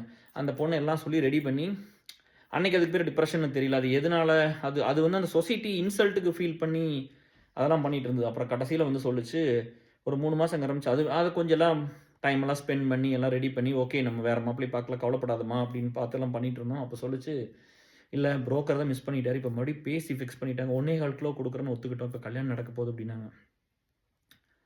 அவங்க வந்து வேலையில கூட இல்ல அந்த பையன். சொன்னா தெரிஞ்சிரும். அதனால கட் பண்ணிட்டேன் என்ன வேலையெல்லாம் பண்றாங்கன்னு. நான் சொன்னேன், இதுதான் நீ என்கிட்ட பேசுறது லாஸ்ட்டா இருக்கணும். இனிமேல் என் வாழ்க்கையில உன்னை நான் நான் உன்ன இதுவரைக்கும் மீட் பண்ணல. நீ ஏதோ ஒரு பழக்கத்துல வந்து பேசிட்டு இருக்க. பட் இனிமேல் நான் உன்கிட்ட பேசக்கூடாது, டெக்ஸ்ட் பண்ணக்கூடாது, நீ என்கிட்ட வந்துறக்கூடாது. சரியா? உன் மேல இருந்து அத்தனை மரியாதையும் போயிருச்சு. இப்ப எல்லாரும் பொழப்பு பொழைக்கணுமான்னு கேட்டேன். ஒருத்தன் வேணான்னு சொல்லிட்டு போயிட்டான். ஒரு 1/4 கிலோல பேரம் பேசி அதுக்கு 1 வாரம் எவ்வளோ எஃபோர்ட் எடுத்தாங்க தெரியுமா எங்க அப்பா, அம்மாலாம் அப்படின்னு. செத்துருங்கன்னு சொன்னேன் போய். இப்படியெல்லாம் வாழ்றதுக்கு போய் என்னத்த அசிங்கமாவே இல்லையான்னு பாரு. இவங்கலாம் சொசைட்டி எவ்வளோ கெடுத்துருக்காங்கன்னு பார்த்துக்கங்க. அப்போ அந்த பணத்தோட தான் சேருது. அந்த வேலைய தான் இவங்க தொடர்ந்து பண்றாங்க. இது எப்படி சொசைட்டில ஈக்குவாலிட்டி கொண்டு வரும்? இது எப்படி வந்து சொசைட்டில வந்து நல்ல விஷயங்கள் பண்ணும்? ஒருத்தன் பெருசா இருக்கான்னா, ஒருத்தன் கஷ்டப்பட்டான்னா, அத கல்யாணம் பண்ணிட்டு வந்தா தானே டியர்ஸ் ஒண்ணாகும். எல்லாரும் சமமாவோம். இங்க எல்லாத்துக்கும் இப்ப எனக்கு என்ன டியர்ஸ் பெருசா வேணும்? எனக்கு சாப்பாடு வேணுங்கிற அளவுக்கு பணம். நான் சம்பாரிச்ச பணம் இல்லையா? அது முடிஞ்ச வரைக்கும் கொஞ்சம் கொஞ்சம் எல்லாத்துக்கும் குடுக்குறோம். பையன் புள்ளைக்கு சேர்த்து வச்சுட்டு போறோம். இவ்வளோ தானே. நாளைக்கு அவங்ககிட்ட பையன்கிட்ட போய் சொல்லல, "டேய் நீ இதே மாரி இருந்த ஒரு புள்ளைய கட்டிக்கணும். உனக்கு புடிச்சவங்கள கல்யாணம் பண்ணிக்கிறேன்ட்டு." நீ யாரோட வாழணும்னு நினைக்கிறியோ, உனக்கு யாரு ஹார்ட்ஃபுல்லா இருக்காங்களோ, இவங்க தான் உன் லைஃப்ன்னு நினைக்கிறியோ, இவங்க தான் என் வேர்ல்டுன்னு நினைக்கிறியோ, அவங்கள நீ கல்யாணம் பண்ணிக்கணும்னு சொல்லிட்டேன். இதெல்லாம் நீ எதுவுமே பார்க்காத. உனக்கு வேணுங்கிறத நான் சம்பாதிச்சு வச்சுட்டு போறேன். நீ உனக்கு புடிச்ச மாரி வாழ்றான்னு சொல்லியாச்சு. நம்மளுக்கு தான் அந்த வாழ்க்கைலாம் கிடைக்கல. அட்லீஸ்ட் குழந்தைகளாவது அப்படி வாழட்டும். அத பாப்பாட்ட சொன்னேன். ஏதோ அத சொன்னா அப்படி ஏதோ 5, 6 பேர் ப்ரப்போஸ் பண்ணியிருப்பாங்களாட்ருக்கு இதுவரைக்கும். அப்ப அதெல்லாம் நான் வேணான்னு சொல்லிட்டேன் அப்படி இப்படின்னு சொல்லுவா அப்படி. அந்த டிஸ்கஷன்லாம் தனியா பேசுவேன். பையன்கிட்ட போய் மனசு விட்டு தனியா உட்காந்து என்னடா நடக்குது இதெல்லாம் கேட்பேன் நானு. நான் கல்யாணம் பண்ணிக்க போறதில்ல அப்படி இப்படின்லாம் பேசிட்டு இருந்தான். அதுல ஒண்ணும் பெனிஃபிட் இல்ல அப்படின்லாம் பேசிட்டு இருந்தான். எனக்கு ஒரு மாரி பொக்குன்னு போயிருச்சு. அப்புறம் ஒய்ஃப் சொன்னாங்க, "கவலைப்படாதீங்க சின்ன பையன் இப்ப அப்படிதான் இருப்பான்" அப்படின்லாம் சொல்லிட்டு இருந்தேன் அப்படி. ஸோ நீங்க கம்பேர் பண்ணிக்க வேண்டாம். ஒரு நல்ல வாழ்க்கை வாழும்போது என்ன ஒரு கன்டெய்ன்மென்ட் அதாவது ஒரு ஃபுல்ஃபில்மென்ட்ங்கிறது இத ஒரு தொழிலா மட்டும் பாருங்க. இது ஒரு ஸ்டேட்டஸ் சிம்பலாலாம் இங்க வந்துட்டோமா ஒருத்தர் உழைக்கலாம். இங்க ஒரு ஆப்பர்ச்சுனிட்டி இருக்கு. இங்க வேலை பார்க்க முடியும் டிஎஸ் எல்லாமே. 2 குழந்தைகள வச்சுட்டு இங்க வேலை பார்க்க முடியும். ஒரு டே கேரோ அப்படி வச்சுக்கிட்டு ஒரு மேனேஜ் பண்ணிக்கிட்டு ஒரு ஜாப்ல இந்தியாவ விட இங்க கம்ஃபர்டபுளா வேலை பார்க்க முடியும். அதுல வந்து உங்களுக்கு எந்த டவுட்டும் வேண்டாம். அதனால தான் இத்தன பேர் இங்க வந்து எல்லாரும் வேலை பார்த்தது, சம்பாரிச்சு இதெல்லாம் பண்ணுனது. அந்த வேலையெல்லாம் நான் பண்ணி தர்றேன். ஸோ ஃபேமிலிய வந்து டவுன் பண்ணிக்க வேண்டாம். அம் கல்யாணத்துக்கு அப்புறம் வந்து அம் நெறைய வருத்தப்பட வேண்டாம். அது முன்னாடியே டைம் எல்லாம் பண்ணி ஒரு ரிலேஷன்ஷிப் நீங்க கிரியேட் பண்ணிக்கங்க. உங்களுக்கு என்ன வேணுங்கிறது தெளிவா இருந்துக்குங்க. உங்களுக்கு வந்து திரும்ப வந்து நான் மறுபடியும் சொல்றேன். இப்ப எங்க கூட இருக்கிற ஃப்ரெண்ட்ஸ் எல்லாம் அம் ஒரு பையன் பெரிய வேலையில இருந்தான். பெரிய வேலையில தான் பொண்ண கல்யாணம் பண்ணிட்டு வர்றாப்படி. சரிங்களா? ஒரு சில பிரச்சனையாயி பிரேக்கப் ஆகுறாங்கன்னா, எனக்கு மட்டும் இப்படி ஆயிருச்சு, எனக்கு மட்டும் இப்படி ஆயிருச்சுன்னா, நீ தேடுனது என்ன? குடும்பம் நடத்துறதுக்கு ஒரு பொண்ணு இல்ல. சரியா? நாங்க குடும்பம் நடத்துறதுக்கு ஒரு பொண்ணு இல்ல. நீ உனக்கு ஈக்குவல் ஸ்டேட்டஸ்ல ஒரு பார்ட்னர். அப்ப நீயும் விட்டு குடுத்து போணும்ல.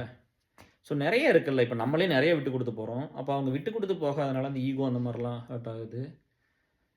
அம் ஹானஸ்ட்டா நெறைய பேர் சந்தோஷமா இல்ல. அதுல வந்து அது மறைச்சு வேணா உள்ள என்கிட்ட ஆஃப்லைன்ல சொல்லுவாங்க. நான் வெளிய பேச மாட்டாங்கல்ல. அது சொல்ல முடியாது. அவங்கலாம் சந்தோஷமா இருக்கணும். நீங்க வந்து சந்தோஷமா இருக்கறதுக்கு உண்டான எல்லா வேலையும் நாங்க பண்ணி தர்றோம். உங்களுக்கு லைஃப்லயும் சரி, கரியர்லயும் சரி, நான் இங்க இருக்கோம். உங்க குழந்தைகள பார்த்துக்குவோம். இங்க ஏஎஸ்எல்ன்னு ஒரு ஸ்ட்ரக்சர பில்ட் பண்றது வந்து, ஜஸ்ட் வந்து சும்மா வந்து நம்மளோட போயிறணும் அப்படிங்கிறதுக்குலாம் இல்ல. நம்ம வயசான காலத்துல நம்மள பார்த்துக்கிறக்கும், நம்ம குழந்தைகளுக்கு ஒரு சப்போர்ட் கிடைக்கிறக்கும், இது அடுத்தடுத்த ஜெனரேஷனா போறக்கு உலகம் முழுவதும் ஸ்ப்ரெட் ஆகி பெருசா நண்பர்களுக்காக இருப்பாங்கப்பா, பீப்பிளுக்காக இவங்க இருப்பாங்கப்பான்னு நம்ம ஒண்ணு செட் பண்ணி விட்டுட்டு தான் போறோம். ஸோ, அதனால அது எப்பவுமே நல்லாருக்கும். கொஞ்சம் இந்த லேட் ஆனவங்கள கொஞ்சம் சீக்கிரம் கல்யாணம் பண்ணிக்கங்க. அது வந்து அது நெறைய டைம் இந்த புள்ளைகிட்டலாம் சொல்லியாச்சு. 32 வயசுல புள்ளை இருக்குது. 33லலாம் இன்னும் கல்யாணம் பண்ணிக்காம பொண்ணுங்கலாம் இருக்காங்க. அவ்வளோ தூரம் கல்யாணம் பண்ணாம இருந்தா ஒரு 33, 34 வரைக்கும் 32, 33லாம் கல்யாணம் பண்ணா how many mens you have might have crossed? உனக்கு வெறுத்து போயிடும். சரியா? ஒருத்தரோட பழகுவோம், ஒரு டேட்டிங் போவீங்க, புடிச்சிருக்கும், பேசி பார்ப்பீங்க. அவன் சரியில்லாம இருப்பான். ஒரு லவ் பண்ணிட்டா ஹார்ட் பிரேக் ஆயிரும். ரொம்ப லாங் டைம் இருந்தோம்னா, you have to cross many things இல்லையா? இன்னைக்கு எல்லாருமே வந்து ஆக்சஸிபிலிட்டி இஸ் ஈஸி தானே ஃபார் மென் அண்ட் விமன். அது இந்தியாவெல்லாம் போய் பார்த்தா இன்னும் ரொம்ப ரொம்ப ரொம்ப முன்னேறிடுச்சு. இங்கேலாம் தான் நம்ம யாரையும் பார்க்காம இங்கேயும் பெருசா போவோம் அப்படிலாம் இருக்கிறோம். அங்கேலாம் சோசியல் மீடியா வந்துருச்சு. அங்க பீப்பிள மீட் பண்றது ரொம்ப அதிகமா இருக்குது. சரியா? அதனால பார்த்து சேஃபா இருங்க. சோசியல் மீடியாலாம் வந்து மோசமா தான் இருக்கு. தயவு செஞ்சு ரொம்பலாம் யூஸ் பண்ணாதீங்க. இப்ப நம்ம நம்ம சேனல்ல இந்த விஷயம் தான் வரும். வாழ்க்கைக்கு தேவையானது தான் வரும். வாழ்வியல நோக்கி தான் வரும். அப்படிங்கிறதுனால இந்த மாரி இருக்கிறதெல்லாம் பாருங்க. படிப்பு ரிலேட்டடா பாருங்க. மத்தெல்லாம் சும்மா போய் இந்த ஃபேன செலிப்ரேட் பண்றான், அந்த ஃபேன் செலிப்ரேட் பண்றாங்க, சண்ட போடுறது அதெல்லாம் உங்களுக்கு வேண்டாம். சரியா? அதெல்லாம் பண்ணி மைண்டோட அந்த பீஸ் எல்லாம் போயிடும். நல்ல விஷயங்கள்லாம் தெரியாது. அப்புறம் மெயினா வந்து அம் உங்கள கேர் பண்ணிக்குவாங்கல்ல, அந்த கேர் வந்து உண்மையா இருந்ததுன்னா, ஒரு வாழ்க்கைக்கு கொண்டு வந்து சேர்த்திரும். ஒருத்தர் நீங்க நான் இவ்வளோ பேர்த்த சம்பாரிச்ச அவங்களுக்கு உண்மையா இருந்தேன், நான் அக்கறையா இருந்தேன், அவங்க பிரச்சனைக்காக நான் போய் சண்டை போட்டுருக்கேன், வாய்ஸ் ரைஸ் பண்ணிக்கிறேன், போராடி இருக்கிறேன்.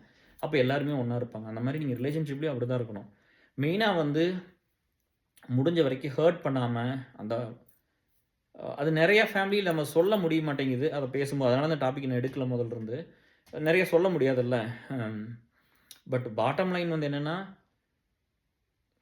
நம்ம என்ன தேடுறோமோ அது லைஃப்ல கிடைச்சிரும். சரியா? அதனால வந்து நம்பிக்கை விட்டுறக்கூடாது. யாராவது வந்து பிரேக்கப்ல இருந்தா கூட உங்களுக்கு இன்னொரு வாழ்க்கை இருக்கு. லேட்டா கல்யாணம் பண்ணாலும் உங்களுக்கு இன்னொரு வாழ்க்கை இருக்கு. சின்ன வயசுல பண்ணிக்கிறது ரொம்ப அட்வைசபிள். நான் அதத்தான் சொல்றேன். உங்களுக்கு தேவையான ஒரு ஆள் கிடைப்பாங்க. 100% மேட்ச் ஆகிட்டு 75% கிடைப்பாங்க டியர்ஸ். பையனாகட்டும், பொண்ணாகட்டும் அத தேடி போங்க. இல்ல அப்பா, அம்மா தான் பார்த்து கல்யாணம் பண்ணி வைக்கிறதுல சந்தோஷமா இருந்தா, நீங்க அப்படியே இருந்துக்குங்க. புரியுதா? எல்லாத்துக்குமே எல்லாம் நான் ஒரு மென் சைக்காலஜி சொல்றேன் கேட்டுக்கங்க. எல்லாரும் அவங்க ஒய்ஃப் அடக்கமா இருக்கணும்னு தான் நெனைப்பாங்க. அன்பா இருக்கணும்னு தான் நெனைப்பாங்க. பார்த்தா கையெடுத்து கும்புற மாரி இருக்கணும்னு தான் நெனைப்பாங்க. அவங்க இன்டெலிஜென்ட்டா இருக்கணும்னு தான் நெனைப்பாங்க. அவங்க நெறைய படிச்சிருக்கணும்னு தான் நெனைப்பாங்க. அவங்க சம்பாரிச்சு இன்னும் மச் பெட்டரா தான் நெனைப்பாங்க. இந்த காலத்துல. சரியா? அவங்க நம்மள புரொடெக்டிவா வச்சுக்குவாங்க. இந்த பொண்ணு வந்து நம்ம லைஃப நல்லபடியா கொண்டு போலாம் இவங்கள வச்சு அப்படின்னு ஒரு கான்ஃபிடென்ட் வரணும். ஸோ இதெல்லாம் தான் மென்னா வந்து ஒரு ஒரு ஒரு பொண்ணுகிட்ட எதிர்பார்க்குறது. இத தாண்டி வந்து என்ன சொத்து குடுப்பாங்க, என்ன அப்படியெல்லாம் எல்லாரெல்லாம் எதிர்பார்க்க மாட்டாங்க. அதனால நம்மள வந்து மைண்ட் செட் எப்படி இருக்குன்னு பாருங்க. Why women so much exposed to social மீடியான்னு ஒண்ணு இருக்குல்ல. ஏன் அத பண்றீங்க? சொல்லுங்க என்ன பதில்? உங்களுக்கு 10 பசங்க வந்து லைக் பண்ணணுமா? ஒரு 100, 500 பசங்க வந்து லைக் பண்ணணுமா? இப்ப எங்களுக்கு தெரியாதா? இப்ப இங்க இருக்கிற பசங்களுக்கெல்லாம் தெரியாது. எந்த பொண்ணு இதுல என்ன உனக்கு கான்ஃபிடென்ட் இருக்கு? இப்ப இத கொண்டு வந்து போட்டுக்கிட்டு, இத நார்மலைஸ் பண்ணிக்கிட்டு, இதுல எனக்கு கான்ஃபிடென்ட் இருக்குது, கான்ஃபிடென்ட் இருக்குன்னு இதுல என்ன கான்ஃபிடென்ட் இருக்கு? ஒருத்தர பார்க்க வைக்கிறது எவ்வளோ பெரிய எதுக்கு அத பார்க்க வைக்கணும்? எதுக்கு ஒரு பொண்ண எல்லாரும் எல்லாரும் பார்க்கணும்? எங்கேயாவது ஒரு ஃபங்ஷனுக்கு போறோம், நல்லது கெட்டதுக்கு போறோம், ஒரு ஃப்ரெண்ட் வீட்டுக்கு போறோம், இந்த கடைக்கு போறோம், எங்கேயாவது மீட் பண்ணா பரவாயில்ல. ஏன் வந்து துணிக்கணும்? சோசியல் மீடியால வந்து இந்த ஆம்பளைக்கு போற, இந்த பொம்பளையில பார்த்தே ஆகணும் ஏன் துணிக்கணும்? முதல்ல நீங்கலாம் நிறுத்துங்க டிஎஸ் இத. சரிங்களா? இத நிறுத்துங்க. ஒரு பர்சனலா எடுத்து வச்சு பர்சனல் குரூப்ல போடுங்க. சோசியல் மீடியா உங்க பர்சனல் குரூப் கிடையாது. இப்ப எனக்கு வந்து 4500, 5000 ஃபிரெண்ட்ஸ் க்ளோஸ் டூ Facebookல இருக்காங்க. 5000 பேர் எனக்கு க்ளோஸா? நான் ஒண்ணு போட்டா எல்லாரும் பார்ப்பாங்கல்ல. கரெக்ட்டா? அப்படி வேணும்னா ஒரு 10 பேர் தான் இருப்பாங்க க்ளோஸா. உயிர குடுக்குற மாரி 10, 15 பேர் தான் எல்லாத்துக்கும் இருப்போம். ஆனா அவங்களுக்கு மட்டும் ஷேர் பண்ணுங்க போதும். என்ன நீங்க நீங்க நல்லா இருக்கிறீங்கன்றத பார்த்து சொல்லணும். நீங்க அச்சீவ் பண்ணிட்டீங்களா, இங்கலாம் போனீங்க, இங்க அத அத அவங்க கிட்ட சொல்லிக்கங்க. ஒரு மென்னுக்கு வந்து இதெல்லாம் ரொம்ப பிடிக்கும். இப்படி ஒரு ஸ்ட்ராங்கான மென் இப்படி தாங்க இருப்பான். இப்படி தான் எதிர்பார்ப்பான். இப்ப நான் வந்து என் ஒய்ஃப நான் ஸ்டாப் பண்ணலீங்க. அவங்க Facebookல இருக்கிற அந்த கொஞ்சம் நஞ்ச ஃபோட்டோ நான் போட்டது தான். அவங்க தான் பாஸ்வேர்ட்லாம் வச்சிருப்பாங்க, முடிச்சிருப்பாங்க. நான் எப்பயாவது வேணா லாகின் பண்ணி கேட்பேன் பார்க்கறக்கு. பட் ஒரு 3, 4 மாசத்துக்கு ஒரு ட்ரிப் ஏதாவது அவங்க செக்கே பண்ண மாட்டாங்க. அவங்க ஃப்ரெண்ட்ஸ் மெயின்டெயின் பண்ணிக்கணுங்கிறக்காக எப்பாவது பார்க்குறது யாராவது ஏதாவது டேக் பண்ணி விட்டாங்களா இல்லையான்னு பார்ப்போம்ல. அக்கவுண்ட் இருக்கா இல்லையான்னு. மத்தபடி இதெல்லாம் வந்து நானும் வந்து அந்த மாரி ஏதாவது நான் WhatsApp டிபி கூட பெருசா லைக் பண்றதில்ல, வைக்கிறதில்ல. இப்ப இந்த நம்ம லீட்ஸ் எல்லாம் பண்றத நீங்க வையுங்க. உங்களுக்கு எல்லாத்துக்கும் தெரியணும். நீங்க சொசைட்டிக்கு ஒர்க் பண்றீங்க, உங்கள ஏன் தெரியக்கூடாது? அப்படின்னு சொல்றதுனால தான் நம்ம வந்து இதெல்லாம் இல்லாட்டி எனக்கு அந்த ஆசையெல்லாம் இல்ல டிஎஸ். அதெல்லாம் எப்பவும் நம்ம வந்து நம்மளுக்கே ஒண்ணும் பண்ணிக்காத ஆளுங்க. இப்ப இதெல்லாம் பண்ணி நான் என்னத்த பண்ண போறேன் போய்? நான் பண்ற வேலை ரீச் ஆகும் கடவுள் புண்ணியத்துல. அதுல நல்லவங்க 4 பேர் வந்து சேர்ந்தாங்கன்னா எனக்கு போதும். நம்ம பாட்டுல ஒரு நல்லத பண்ணிட்டு நம்ம பாட்டுல போயிட்டே இருப்போம். கரெக்ட்டா? ஸோ இதெல்லாம் பார்த்துக்குங்க. எல்லாத்தையும் பண்ணிக்கிட்டு ஒரு பொம்பளைய கொண்டாந்து டிஸ்ப்ளேவா வச்சுக்கிட்டு, அவங்கள வந்து ஒரு அந்த இனக்கவர்ச்சிய தூண்டிக்கிட்டு, அதை எப்படி நம்ம நார்மல்னு சொல்ல முடியும்? ஒரு நல்ல விஷயத்துக்கு பண்ணலாம். பட் இப்ப நம்ம வந்து படிச்சவங்களே அத பண்ணா, படிக்காதவங்கள எவ்வளோ பேர் என்னென்னமோ பண்றாங்கல்ல. அது அது நல்லதில்ல. அம் அத ப அப்ப என்ன ஆயிரும் அப்படின்னா, ஈஸியா அது எங்க போய் முடியும்னு நம்மளுக்கு தெரியும்ல. ஸோ அத பார்த்துக்குங்க. சேஃபா இருங்க. மனசு யாருமே விட்டுற வேண்டாம். அம்மா கதையிலிருந்து நெறைய சொன்ன சார் கதை வரைக்கும் எல்லாமே சொல்லியிருக்கிறேன். ஒவ்வொரு ஃப்ரெண்டோட ஸ்டோரியும் சொல்லியிருக்கேன். இன்னும் நெறைய கதைகள் இருக்கு. பட் வந்து அது பேச முடியாது ஓப்பனா உடைச்சு. உங்களுக்கு அட்வைஸாவெல்லாம் சொல்லிக்கல. நான் ஷேர் பண்ணிக்கிட்டேன். நான் கடந்து வந்த பாதை, நான் பார்த்து இது ஏஎஸ்எல்ல இவ்வளோ வருஷம், அலுமினில இவ்வளோ வருஷம் ஒர்க் பண்ணுன ஸ்டோரீஸ் தான் பார்த்துருக்கிறேன். ஒரு சில ஃபேமிலியில பிரிஞ்சு போனாலும் திரும்ப வந்து சேர்ந்துக்கிட்டாங்க. அதெல்லாம் ரொம்ப சந்தோஷமா இருந்தது. அதுக்கெல்லாம் படாத பாடுபட்டு வேலை செஞ்சேன் டிஎஸ். மொழியும் தெரியாது. அதுக்கு ஒரு டிரான்ஸ்லேட்டர் வச்சுக்கிட்டு அப்படிலாம் ஒர்க் பண்ணியிருக்கிறோம். அது நம்ம ஏஎஸ்எல்லேயே கூப்பிட்டு. அதுக்கு நெறைய பேர் ஹெல்ப் பண்ணாங்க. டிபி கங்காலாம், ஜெயலாம் ஹெல்ப் பண்ணா அப்படி. ஸோ நல்லா இருக்கிறாங்க. நெறைய பேர் போனவங்க கொஞ்சம் பேர் சேர்ந்துக்கிட்டாங்க. கொஞ்சம் பேர் பிரிஞ்சே போயிட்டாங்க. எல்லா இஷ்யூவும் நம்ம உட்காந்து பேசினா சால்வ் பண்ணலாம். பட் ஒரு சிலது சால்வ் பண்ண முடியாம போயிரும். ஒரு சிலருக்கு பிடிக்காம போயிரும். நெறைய பீப்பிள் வில் கிவ் அப். சரியா? இப்ப நான் வந்து என்னோட நேச்சர் என்னன்னா, நான் இங்க உங்ககிட்ட எப்படி இருக்கிறேனோ அப்படிதான் ஒய்ஃப்கிட்டயும் இருப்பேன். என் பையன்கிட்டயும் இருப்பேன். புள்ளைகிட்டயும் இருப்பேன். ரோட்ல குட்டி பசங்கள பார்த்தாலும் அப்படித்தான் இருப்பேன். ஆஃபீஸ்ல மேனேஜர்ட்ட அப்படித்தான் இருப்பேன். வாட்ச்மேன்ட்ட ஆஃபீஸ்ல அப்படித்தான் இருப்பேன். ஒவ்வொருத்தருக்கும் ஒரு ஃபேஸ் எல்லாம் கிடையாது. எந்த இடத்துல கோவம் வந்தாலும் அந்த இடத்துல எப்படி இருப்போமோ அப்படிதான். அதுல வந்து ஒண்ணும் பூசி முழுகி அப்படி இப்படி கடவுளே அப்படின்லாம் ஒருத்தர பார்த்துலாம் எந்த காலத்துலயும் சொன்னதும் கிடையாது. அதான் சொன்னேனே சின்ன வயசுல பண்ணா எங்க அம்மா மண்டைய உடைச்சுருன்னு தெரியும். இருந்தாலும் அங்க எதிர்த்தா அது சிலுத்துக்கிட்டு எதுக்குறது தான். அது வந்து எல்லாரும் எங்க எங்க அத்தை பொண்ணு, எங்க கசின்ஸ்லாம் பயந்துக்குவாங்க. அப்போ ஒரு சில நேரம்லாம் சொல்லியிருக்காங்க. "டேய் இப்படிலாம் பண்ணா ஏதாவது பண்ணிற போறாங்கடா உன்ன. உன்ன ஒண்ணும் இல்லாம பண்ணிருவாங்கடா, அழிச்சிருவாங்கடா, இந்த மாரிலாம் சொல்லுவாங்க. யார் என்ன சொன்னாலும் கடவுள் வந்து ஒண்ணு நம்மளுக்கு நெனச்சு வச்சிருப்பாரு. அந்த கர்மம் ஒண்ணு நெனச்சு ஒண்ணு நெனைக்கும். நம்ம உழைப்புன்னு ஒண்ணு இருக்குது. அதுக்கு ஷார்ட்கட் எப்பவுமே கிடையாது.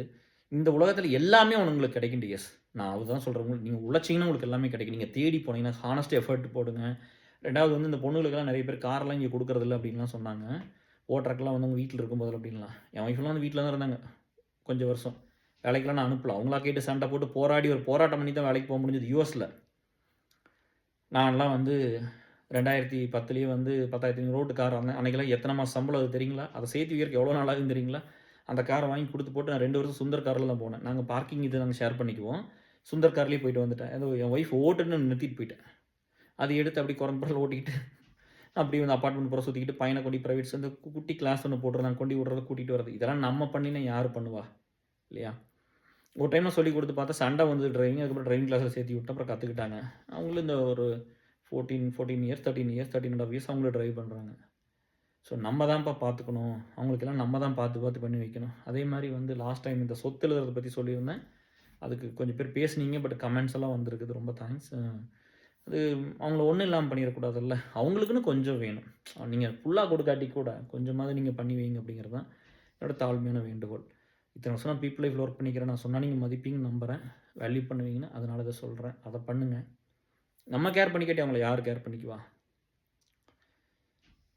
இந்த குடும்பத்த தாண்டி வந்து ஒரு விஷயம் வந்து லைஃப்ல எதுவுமே இல்ல. பட் சுயநலத்த கத்துக் குடுக்காதீங்க குழந்தைகளுக்கு. கடைசியா வைக்கிற ரெக்வெஸ்ட் அதுதான். உங்க குழந்தைகளுக்கு நீங்க சுயநலத்த கத்துக் குடுத்துட்டீங்கன்னா, அந்த சுயநலத்த வச்சு நீங்களே பாதிக்கப்படுவீங்க. அத கத்துக் குடுக்காதீங்க. அவனால ஒரு 4 பேர்த்துக்கு ஒரு வாழ்க்கையில ஒரு நல்லது பண்ண முடியலைன்னா, இப்ப வேலைக்கு போய் எத்தனையோ பேர் இருக்கிறாங்க. நம்ம ஒரு ஃப்ரெண்ட் கிட்ட பேசினோம். உங்க பையன் டாப் காலேஜ் பிஹெச்டில படிச்சு எங்கேயோ வேலைக்கு எவ்வளோ சம்பாரிச்சுட்டான். என்ன ஏதாவது ஒரு ஒரு 10, 5 தர்மம் பண்ணலாம். வருஷத்துக்கு ஒரு ரூ. 5000 குடுத்து ஏதாவது நல்லது பண்ணுங்கம்மா. ஏதாவது அனாதை இல்லத்துக்கு குடுக்க சொல்லுங்கம்மா. யாருக்கும் முடியாதவங்களுக்கு ட்ரெஸ் வாங்கி குடுக்க சொல்லுங்கம்மா. அதெல்லாம் பண்றதே இல்ல. போனதுலேருந்து அடுத்தடுத்த பிளானு. நான் அடுத்து எவ்வளோ சேர்த்து வைக்கிறது? அடுத்து என்ன இன்வெஸ்ட் பண்றது? இங்க எவ்வளோ போடுறது? அங்க வருஷத்துக்கு ஒரு இவ்வளோ காசுன்னு எடுத்து வச்சு குடுங்க. எல்லாருமே குடுங்க. வருஷத்துக்கு இவ்வளோ காசு. எவ்வளோ சம்பாரிச்சாலும் சரி. ஒரு செலவு பண்ணாதீங்க. நீங்க பண்ற செலவ ஒண்ணு கட் பண்ணுங்க. உங்களுக்கு பண்ணிக்கிறத சாக்ரிஃபைஸ் பண்ணுங்க. அதுதான் தியாகம். அதுதான் உங்கள உயர்த்தும். அதுதான் இந்த கடவுளையே திரும்பி பார்க்க வைக்கும். அதுதான் இந்த யுனிவர்ஸையும் உங்க கிட்ட கொண்டு வந்து சேர்த்தும். நீங்க ஒண்ணு உங்களிருந்து புடுங்கி தான் குடுக்கணும். நான் அதத்தான் நம்பினேன். எனக்கு பணம் ஒரு சில நேரம் இல்லாம இருக்கு. ஆத்தாவுக்கு குடுக்கணும், அப்பாவுக்கு குடுக்கணும் இப்படி தான் அனுப்பிச்சுட்டு இருந்தேன். அப்ப எனக்கு நான் எதுவுமே பண்ணிக்க மாட்டேன். எனக்கு எதுவுமே பண்ணாம எனக்கு பண்ற காசு தான் குடுக்க ஆரம்பிச்சேன். அப்படிதான் இதெல்லாம் பில்ட் பண்ணுனது. எனக்கெல்லாம் பெருசாலாம் ஒண்ணும் பண்ண மாட்டேன். சரிங்களா? அப்ப அந்த மாரி உங்களுக்கு எல்லாமே பண்ணிக்கங்க. ஒரு விஷயத்த கட் பண்ணிட்டு வருஷத்துக்கு கொஞ்சம் காசு குடுங்க. அப்புறம் வந்து கல்யாணத்த பெரிய பெரிய ஆள் இருக்கிறீங்க. உங்களுக்கு ஃபேமிலி ஸ்டேட்டஸ் இருக்குது. ரொம்ப பெருசா கல்யாணம் பண்ணிக்கிறீங்க. பெரிய இடத்துல கல்யாணம் பண்ணி இப்படிதான் அந்த மாரி ஒரு மனுஷ பிறவிலாம் தோன்றி எத்தனையோ எத்தனையோ வருஷம், எத்தனையோ லட்சம் வருஷம் ஆயிடுச்சு. ஒரு 3, 4 ஜெனரேஷன் மேல யாரும் பெருசா இருந்த ஒரு சரித்திரம்லாம் கிடையாது. ராஜராஜ சோழன் பரம்பரையெல்லாம் அழிஞ்சு ஒண்ணும் இல்லாம போயிடுச்சு. அந்த அந்த கடைசி வந்த வாரிசு கூட நம்ம கண்டுபிடிக்க நம்ம ஹெல்ப் பண்ணலான்னு தான் நம்ம சொல்லியிருக்கிறோம் இல்லையா? தஞ்சாவூர்ல ஏதோ பிச்சாவரம் ஜமீனா இருந்து கொஞ்ச நாள் இதானாங்களா, அவங்களுக்கெல்லாம் குடுக்குறேன்னு தான் சொல்லியிருக்குது. ஹெல்ப் பண்ணலான்னு தான் அந்த பசங்களுக்கெல்லாம். அதனால வந்து ஒரு நல்ல காரியம் பண்றீங்க. ஒரு கருவுட்டுறாங்க, ஒரு ஒய்ஃப் வந்து கன்சீவ் ஆயிடுறாங்க, இல்ல ஒரு டெலிவரி நடக்குது, இல்ல உங்களுக்கு வாழ்க்கையில ஏதோ ஒரு ஜாப் ஒரு அடுத்த லெவலுக்கு போறீங்க, கல்யாணம் பண்றீங்க. இந்த மாரிலாம் இருக்கும்போது, ஒரு கொஞ்சூண்டு காச சேர்த்தி வச்சு எங்கள மாரி ஒரு ஆளுக்கு குடுத்துருங்க. எஸ்எல்க்கோ அலுமினிக்கோ ட்ரஸ்ட்டுக்கு குடுத்துருங்க. உங்க பேர சொல்லிக்கொண்டு இல்லாத புள்ளைகள் படிக்கிறக்கு குடுத்துறலாம். ஒரு 2 பேரு அந்த மாரி கல்யாண காசு கொஞ்சம் கொஞ்சம் சேர்த்து வச்சு 2, 3 பேர் குடுத்தீங்கன்னா, ஒரு புள்ள இன்ஜினியரிங் படிச்சிரும். ஒரு புள்ள ஒரு டிகிரி படிச்சிரும். ஒரு புள்ள ஒரு மாஸ்டர்ஸ் படிச்சிரும். ஒரு பையன் ஒரு ஒரு கவர்ன்மென்ட் ஜாப்க்கு ஒரு 3 வருஷம் பிரிப்பேர் பண்றதுக்கு அந்த பணத்த குடுத்துறலாம். ஏதோ முயற்சி பண்றோம் நம்ம குடுத்துறலாம். அவங்க பாட்டுல படிக்கட்டும். இதெல்லாம் பண்ணலாம்ல. இதெல்லாம் புண்ணியம். சரியா? நான் தான் சொன்னேன், என் கல்யாணத்துக்கு கூட நம்ம வீடியோ எடுக்காம தான் கல்யாணம் பண்ணிக்கிட்டோம். இப்ப என்ன கல்யாணம் இல்ல செல்லாதுன்னு ஆயிப்போச்சா? இல்ல குழந்தைக்கு பிறக்காம போயிருச்சா? வளராம போயிருச்சா? நாங்க நல்லா இல்லாம போயிட்டோமா பின்னாடி? எல்லாமே நடக்கும். நீங்க வந்து ஒரு நல்ல நம்ம இதில அப்படிதான். பர்த்டேனா அப்படிதான். ஆனிவர்சரி மெயினா எங்க ஆனிவர்சரி, குழந்தை பர்த்டே. இதுக்கெல்லாம் கொஞ்சம் கொஞ்சம் நான் காசு அமௌண்ட்ல எடுத்து அப்படியே சேர்த்து சேர்த்து வச்சுக்குவேன். எக்ஸல் எழுதி வச்சுக்கிறது தான். நான் வேற அக்கவுண்ட் ஆக்கறதுக்கு போடுறக்கு எக்ஸல் எழுதி வச்சுக்குவேன். இதுக்கு இவ்வளோ அப்படின்னு சொல்லிட்டு. அப்புறம் ஒரு சிலது வந்து ஒய்ஃப்க்கு தெரிஞ்சும் குடுப்பேன், தெரியாமயும் குடுத்துறது தான். வேற என்ன பண்றது? அப்புறம் தெரியிற அன்னைக்கு சண்டை வரும். ஒரு சிலது தெரியாமயே விட்டுறது தான். ஏதோ 10,000 5000 குடுத்தாலும் சொல்ல மாட்டேன். பட் எமர்ஜென்சின்னு வந்து ஒருத்தர் கேட்குறாங்க. முடியாதவங்க கேட்குறாங்க. கொஞ்சம் காது கேட்காது, கண்ணு தெரியாது. இந்த மாரிலாம் உடனே வந்து ஏதோ சொன்னாங்கன்னா கஷ்டமா இருக்கும்ல. சரி சரி ஏதோ கொஞ்சம் குடுத்துறலாம் அப்படின்னு டக்குன்னு எடுத்து குடுத்துருவேன். அனுப்பிச்சு விட்டுறது தான். அப்படியெல்லாம் பண்றது. ஸோ நீங்க இதெல்லாம் குடுக்குற மனசு யாருக்கு இருக்குதோ, அவங்க அத்தன பேர் என் கூட தான் இருக்காங்க. அவங்க என்ன தேடி வந்துருவாங்க. அவங்களுக்கு தெரியும். சரியா? அதனால நீங்க எல்லாரும் வந்து அத யோசிங்க. தான தர்மம் பண்ணணும், புண்ணியத்த சேர்த்து வைக்கணும், குழந்தைகளுக்குள்ள பாவத்த சேர்த்து வைக்கக்கூடாது. அதனால பார்த்துங்க யாருக்கிட்ட இருந்து எதையும் புடுங்கிறாதீங்க. மெயினா வேலை செய்ற இடத்துல எந்த பாலிடிக்ஸ் பண்ணி ஒரு நிலைமைக்கு நீங்க போகாதீங்க. அப்படிலாம் ஒரு நிலைமை உழைச்சு உண்மையா மட்டும் தான் மேல வரணும். அது இது யாருமே அப்படி இல்லைன்னு எல்லாம் சொல்றீங்க. யாருமே இல்லைங்க கேர். யுவராஜ்லாம் சொல்லுவாப்படி. யுவராஜ், ஸ்ரீனிலாம் உங்கள மாரி யாருமே இல்லைங்க கேர். இப்படிலாம் பேசும்போது சொல்லுவாங்க. யாரும் நீங்க அப்படி இருங்க. யாருமே இல்லாட்டி பரவால்ல. நீங்க கேஆர் மாரி இருங்க. இல்ல நான் உங்கள மாரி இருக்கேன். நல்லபடியா இருங்க. புரியுதா? நம்ம பெருசா ஏமாத்தி எல்லாம் துரோகம் பண்ணி மேல போய் பூரா பாவத்தி குழந்தைகள சம்பாரிச்சு வச்சுட்டு போய் நம்ம என்னத்த பண்ண போறோம்? அதெல்லாம் இங்க ஒண்ணுமே நடக்க போறதில்ல. மனுஷன வந்து அழிக்கிற லெவல் எவன் பண்றானோ, கடவுள் உங்களுக்கு வேற ஒரு தண்டனை குடுத்துருவார். அதனால வந்து நம்மளுக்கு அதெல்லாம் வேண்டாம். ஸோ நீங்க நல்லபடியா இருந்து இந்த வாழ்க்கை வந்து ஒரு நம்பிக்கையோட வாழணும். முடிஞ்ச வரைக்கும் சீக்கிரம் கல்யாணம் பண்ணிக்கங்க. கொஞ்சம் மெச்சூரான ஏஜ்ல கல்யாணம் பண்ணிக்கிறீங்கன்னா, you have to spend more time. You have to discuss more. நெறைய பேசி நல்லா புரிஞ்சுகிட்டு பண்ணுங்க. ஏன்னா திரும்ப திரும்ப நீங்க பிரேக்கப் பண்ண முடியாதுல்ல. அது வந்து அப்புறம் நம்ம வந்து காமெடி ஆயிருவோம் இல்லையா? நம்மளுக்கு டைம் வேஸ்ட் ஆகும் மெயினா. எவனோ என்னமோ சொல்லிட்டு போறான். நம்மளுக்கு டைம் வேஸ்ட் ஆகும்ல. அதையும் பார்த்துக்குங்க. இன்னைக்கு எல்லாமே சோசியல் மீடியா இருக்குது. ஸோ நீங்க வந்து கரெக்ட்டான விஷயத்துக்கு யூஸ் பண்ணிக்கங்க. என்னென்னமோ ஆப் அது இதெல்லாம் சொல்றாங்கப்பா. நம்மளுக்கு அதெல்லாம் தெரியாது. நம்ம வச்சிருக்கிறது இந்த ஏர்செல் அலுமினில இருக்கிற ஆப் தான் நம்மலாம் யூஸ் பண்றோம். வேறலாம் ஒண்ணும் தெரியாது. நீங்க நல்லது பண்ணா மட்டும் தான் நல்லவங்க கிடைப்பாங்க. நீங்க ஒண்ண குடுத்தீங்கன்னா தான் ஒருத்தர் கிடைப்பாங்க. நீங்க ஒண்ணுமே குடுக்காம யாரும் கிடைக்க மாட்டாங்க டியர்ஸ். அதுல தெளிவா இருந்துக்குங்க. You have to have a heart to do things. எல்லாத்தையும் வாங்கிக்கணும். மாமனார் இருந்து வாங்கிக்கணும், அப்பா அம்மாட்ட இருந்து வாங்கிக்கணும், ஃப்ரெண்ட்ஸ் கிட்ட இருந்து வாங்கிக்கணும், பொண்டாட்டி இப்படி வாங்கிக்கணும், வாங்கிக்கணும், வாங்கிக்கணும்னு நினைக்கிறத விட, என்ன நம்ம பண்ண முடியும்னு மட்டும் யோசிங்க. வழி பொறக்கும் எல்லாமே நடக்கும். நான்லாம் அப்படித்தான் இருந்தது. நான் ஒண்ணுமே இல்லாம தான் இருந்தேன். உங்களுக்காவது உங்க அப்பா அம்மா இருந்து எல்லாமே பண்ணிட்டாங்க. எனக்கெல்லாம் யார் என்னத்த குடுத்துட்டாங்க? ம். ஏதாவது ஒண்ண வாங்கி யாராவது ஒண்ணு குடுத்து நான் போட்டிருந்திருப்பேனா? அதெல்லாம் வாழ்க்கையில நடக்கலையேல்ல. ஸோ அப்படி இருந்து கூட நான் யார்கிட்டயும் பாருங்க கேட்கல பாருங்க. நம்ம என்ன பண்ண முடியும்? நம்ம என்ன பண்ணலாம்? நம்ம என்னத்த குடுத்துறலாம்? நம்ம என்ன உதவி பண்ணிறலாம்? அப்படிதான் நான் பார்ப்பனே தவிர, ஒண்ணு வாங்கணும்னு நினைச்சீங்கன்னா, அது ஏமாற்றமாவும் இப்படித்தான் போகும். அப்புறம் இந்த ஒய்ஃப் சைடு இருக்கிற ரிலேட்டிவ்ஸ், அவங்க சிஸ்டர்ஸ், பிரதர்ஸ் அவங்ககிட்டலாம் முடிஞ்ச வரைக்கும் ஹெல்த்தியான ஒரு ரிலேஷன்ஷிப் வச்சுக்கங்க. நீங்க வந்து உங்கனால அவங்க யாரையும் லூஸ் பண்ணக்கூடாது. நான் இதுவரைக்கும் அப்படித்தான் இருந்தேன். யார்ட்ட ஒரு பணத்த வாங்கிட்டு ஏமாத்துனது கிடையாது. யார்ட்டயும் போய் ஒரு தேவையில்லாத பேசி சண்டையெல்லாம் போட்டது கிடையாது. எங்கேயுமே அன்ஹெல்த்தி ரிலேஷன்ஷிப் கிடையாது. ரொம்ப கொஞ்சி குழாவாட்டி கூட ஒரு ஹெல்த்தியான ரிலேஷன்ஷிப் தான் இருக்கும். ரொம்ப பாசமா, ரொம்ப க்ளோஸா இருக்கிற டைம் இல்லாட்டி கூட நம்ம ஒரு வேலை செய்றோம். அவங்க ஒரு இடத்துல இருக்கிறாங்க. அதெல்லாம் ஹவ் மச் தே கேன் அண்டர்ஸ்டாண்ட்ன்னு இருக்குல்ல. இல்லையா? அப்ப நம்ம சொசைட்டில அதான் பாருங்களேன். இப்ப நம்மளையெல்லாம் வந்து ஒரு அரிய ஒரு பீஸ், ரேர் பீஸா தானே இவங்க பார்த்துருக்கணும். நம்மளை பார்க்கும்போதெல்லாம், இங்க இருக்கிறவங்க எல்லாத்துக்கும் என்ன ஒரு கில்ட்டி வருதுன்னா, என்னமோ இவன் பெரிய இவனாமா, இவனா பெருசா போய் அன்னைக்கு யாரோ சொன்னாங்களாமா, என்னமோ அங்க போய் ஏதோ ரூம் கட்டி வச்சுட்டாங்களாமா, அங்க போய் இதுக்கு பணம் குடுத்தாங்களாமா, கொடி இப்படிலாம் யாரோ பேசியிருப்பாங்களாட்ருக்குது. உங்க மனசுல டிஎஸ் அதெல்லாம் இருக்கக்கூடாது. நம்மளும் கொஞ்சம் கொஞ்சம் நல்லத இதெல்லாம் பார்த்து, ஏதோ என்ன பார்த்து திட்டுறக்காவது பண்றீங்கல்ல, இதெல்லாம் பார்க்கும்போது ஒரு நல்லது நம்மளும் பண்ண ஆரம்பிக்கணும்னு பண்ணுங்க. சரியா? குடும்பத்தோட இருந்தானே அவனும் பண்றான். நம்மளும் ஏதோ ஒண்ணு பண்ணலாம். நம்மளால பண்ண முடியலையா? கேர கூப்பிட்டு வருஷத்துக்கு எவ்வளோன்னு காசு குடுத்துறலாம். ரவியெல்லாம் அப்படித்தான் பண்றாரு. எனக்கு ரொம்ப சந்தோஷமா இருந்துச்சு. ரவி வந்து சொன்னாரு, நான் மாசம் மாசம் ஏர்செல் ட்ரஸ்ட்டுக்கு பணம் அனுப்புறாரு. என்னால எந்த வேலையும் பண்ண முடியாது. மாசம் மாசம் கொஞ்சம் காசு குடுத்துர்றேன் அப்படின்னு மாசம் மாசம் அனுப்புறாங்க. அந்த மாரி கூட பண்ணிறலாம்ல. எதுக்கு நம்ம போய் ஒருத்தர பத்தி தப்பா பேசணும்? நம்ம ஏன் அப்படி ஆகணும்? அப்புறம் வந்து அவங்க பெரிய ஆளா? நீங்க பெரிய ஆளா? நீ வேலை செய்றதுக்கு நீ சம்பாரிக்கிற. சரியா? நீ பெரிய ஆளுன்னு உங்க ஆஃபீஸ்ல காமிச்சுக்கங்க. இங்கலாம் வந்து காட்டக்கூடாது. சரியா? இங்கெல்லாம் வந்து யார் வந்து 4 பேருக்கு நல்லது பண்ணணும்னு இருக்கிற ஒரு இடத்துல வந்து, இங்க எல்லாத்தையும் ஈக்குவலா தான் ட்ரீட் பண்ணுவோம். வேலை செய்றவங்கள இன்னும் கொஞ்சம் எக்ஸ்ட்ரா ஹோல்டு பண்ணி தாங்கிக்க வேண்டியது இருக்குது. ஏன்னா, அவங்க ஒரு வலி வேதனையோட வந்து இந்த வேலைய செய்றாங்க. நம்ம குடும்பத்தில இருக்கிற பிரச்சனை தானே எல்லா குடும்பத்திலயும் இருக்கும். அதோட ஒருத்தன் லீடரா வந்து கூட சேர்ந்து ஒர்க் பண்றாங்கல்ல. எத்தன லீட்ஸ் பசங்க புள்ளைங்க இருக்காங்க. அப்ப அவங்கள இன்னும் கொஞ்சம் அரவணைச்சுக்கணும் எல்லாருமே. மெம்பர்ஸ் எல்லாருமே இன்னும் அவங்கள ஹோல்டு பண்ணிக்கணும். ஏன்னா, அவங்க உழைக்கிறாங்க நம்மளுக்காக. இல்லையா? இத பெருசு பண்றதுக்காக, மத்த மக்களுக்கு உதவி போய் சேர்றதுக்காக. ஃபண்டே ஒருத்தன் வந்து கேட்டா கூட யாரு டிரைவ் பண்றது? யார் அக்கவுண்ட் பிடிச்சு குடுக்குறது? யார் இந்த டெய்லி கால்குலேஷன் பார்க்குறது? யாரு திரும்ப ட்ரான்ஸ்ஃபர் பண்றது? எவ்வளோ பொறுப்பான வேலை அதெல்லாம்.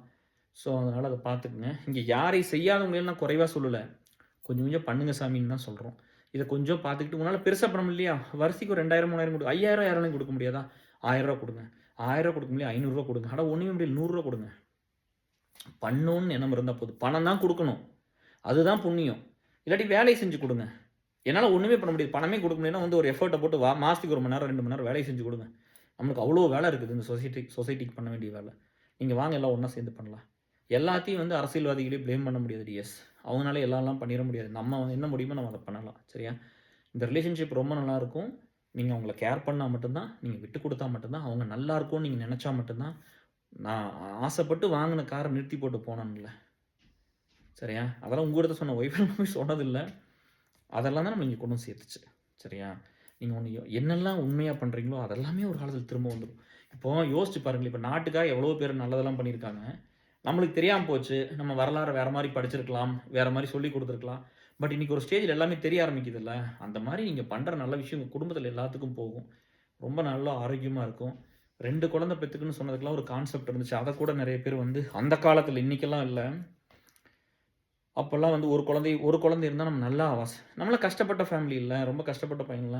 ஒரு குழந்தைய நல்லா படிக்க வச்சிரலாம். நல்லா வளர்த்திரலாம்ன்னு அப்படின்னு தான் இருந்தோம் நாங்கலாம். அப்போ 2வது குழந்தை பாண்டியன்லாம் சொல்லி நம்ம ஓகே என்னன்னா உருக்குன்னு இருக்கிறோம். ரொம்ப குறும்பு பண்ணும். அது எல்லாமே அதுக்கு தான் நினைச்சு வாழும். பொறந்து வளர்ந்துருக்கும்ல. அதனால அதுக்கு ரொம்ப செல்ஃபிஷ்ஷா இருக்கும். மத்தவங்களோட இது இருக்காது. அதனால இன்னொரு குழந்தைன்னா ஷேரிங்லேயே வளர்ந்துருந்தாங்கன்னா, அவங்களுக்குன்னு ஒரு பிளட் ரிலேஷன் இருக்கு. சிப்லிங்ஸ் இருக்கிறாங்க. அவங்களுக்குன்னு வந்து ஷேரிங் ஒரு மென்டாலிட்டி வந்துரும். அவங்களும் லைஃப்ப பெட்டரா ப்ரொசீட் பண்ண முடியும். ஒருத்தர் சோர்வானா இன்னொருத்தர் சப்போர்ட் பண்ண முடியும். அப்படிங்கிறதெல்லாம் நெறைய நல்ல விஷயம் இருக்குது. அதுக்கப்புறம் நெறைய வயசானதுக்கப்புறம் எல்லாரும் பிள்ளைங்க பூரா நம்ம அன்னைக்கு சொன்னத பண்ணல பட் லேட்டா பண்ணிக்கிச்சுலாம் 37, 38, 40 கூட பெத்துக்கிட்டாங்கலாம். நல்லபடியா இருங்க. உங்களுக்கு என்ன வேணுமோ அத தேடி போங்க. உங்க ட்ரீம்ஸ் அதெல்லாம் பண்ணுங்க. பட் குடும்பம் வந்து நீங்க ரொம்ப வேல்யூ பண்ணி கேர் பண்ணா மட்டும் தான் உங்களுக்கு கிடைக்கும்.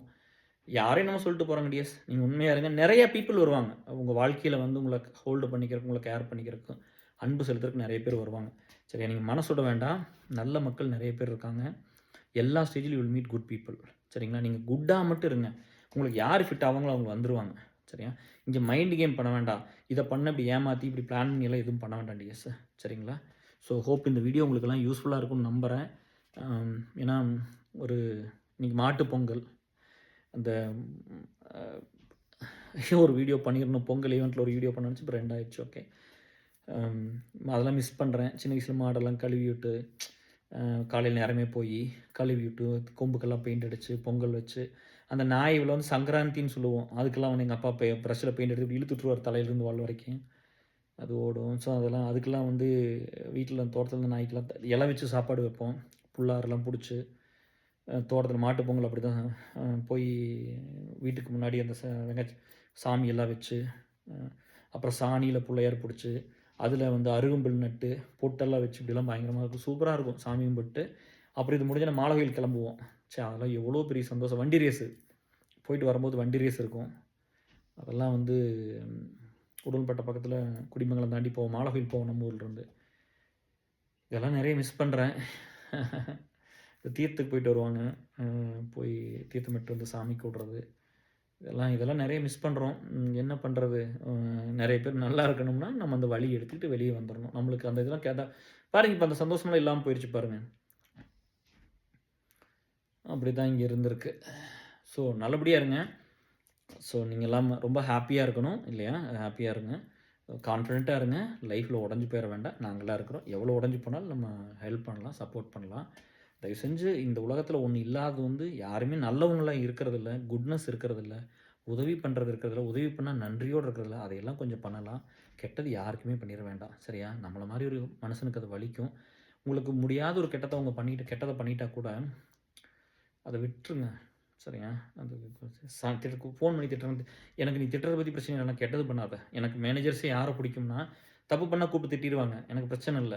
ஆனா கெட்டது பின்னாடி பண்ணிறாதீங்க. மனசுல வச்சுக்கிட்டு. சரியா? ஏன்னா அது பாதிக்கும். அது குடும்பத்த பாதிக்கும், என் லைஃப்ப பாதிக்கும், கரியர பாதிக்கும். இதெல்லாம் இருக்காது. தப்பு பண்ணா சுட்டி காட்டிறலாம். நம்ம எடுத்துட்டு பண்ணாம இருந்துக்கலாம். பழி வாங்க வேண்டாம். சரியா? Love you all. Take care. Bye. Happy Pongal dears. நல்லபடியா இருங்க. கல்யாணம் பண்ணிட்டு சந்தோஷமா இருங்க. Thank you. பாய்.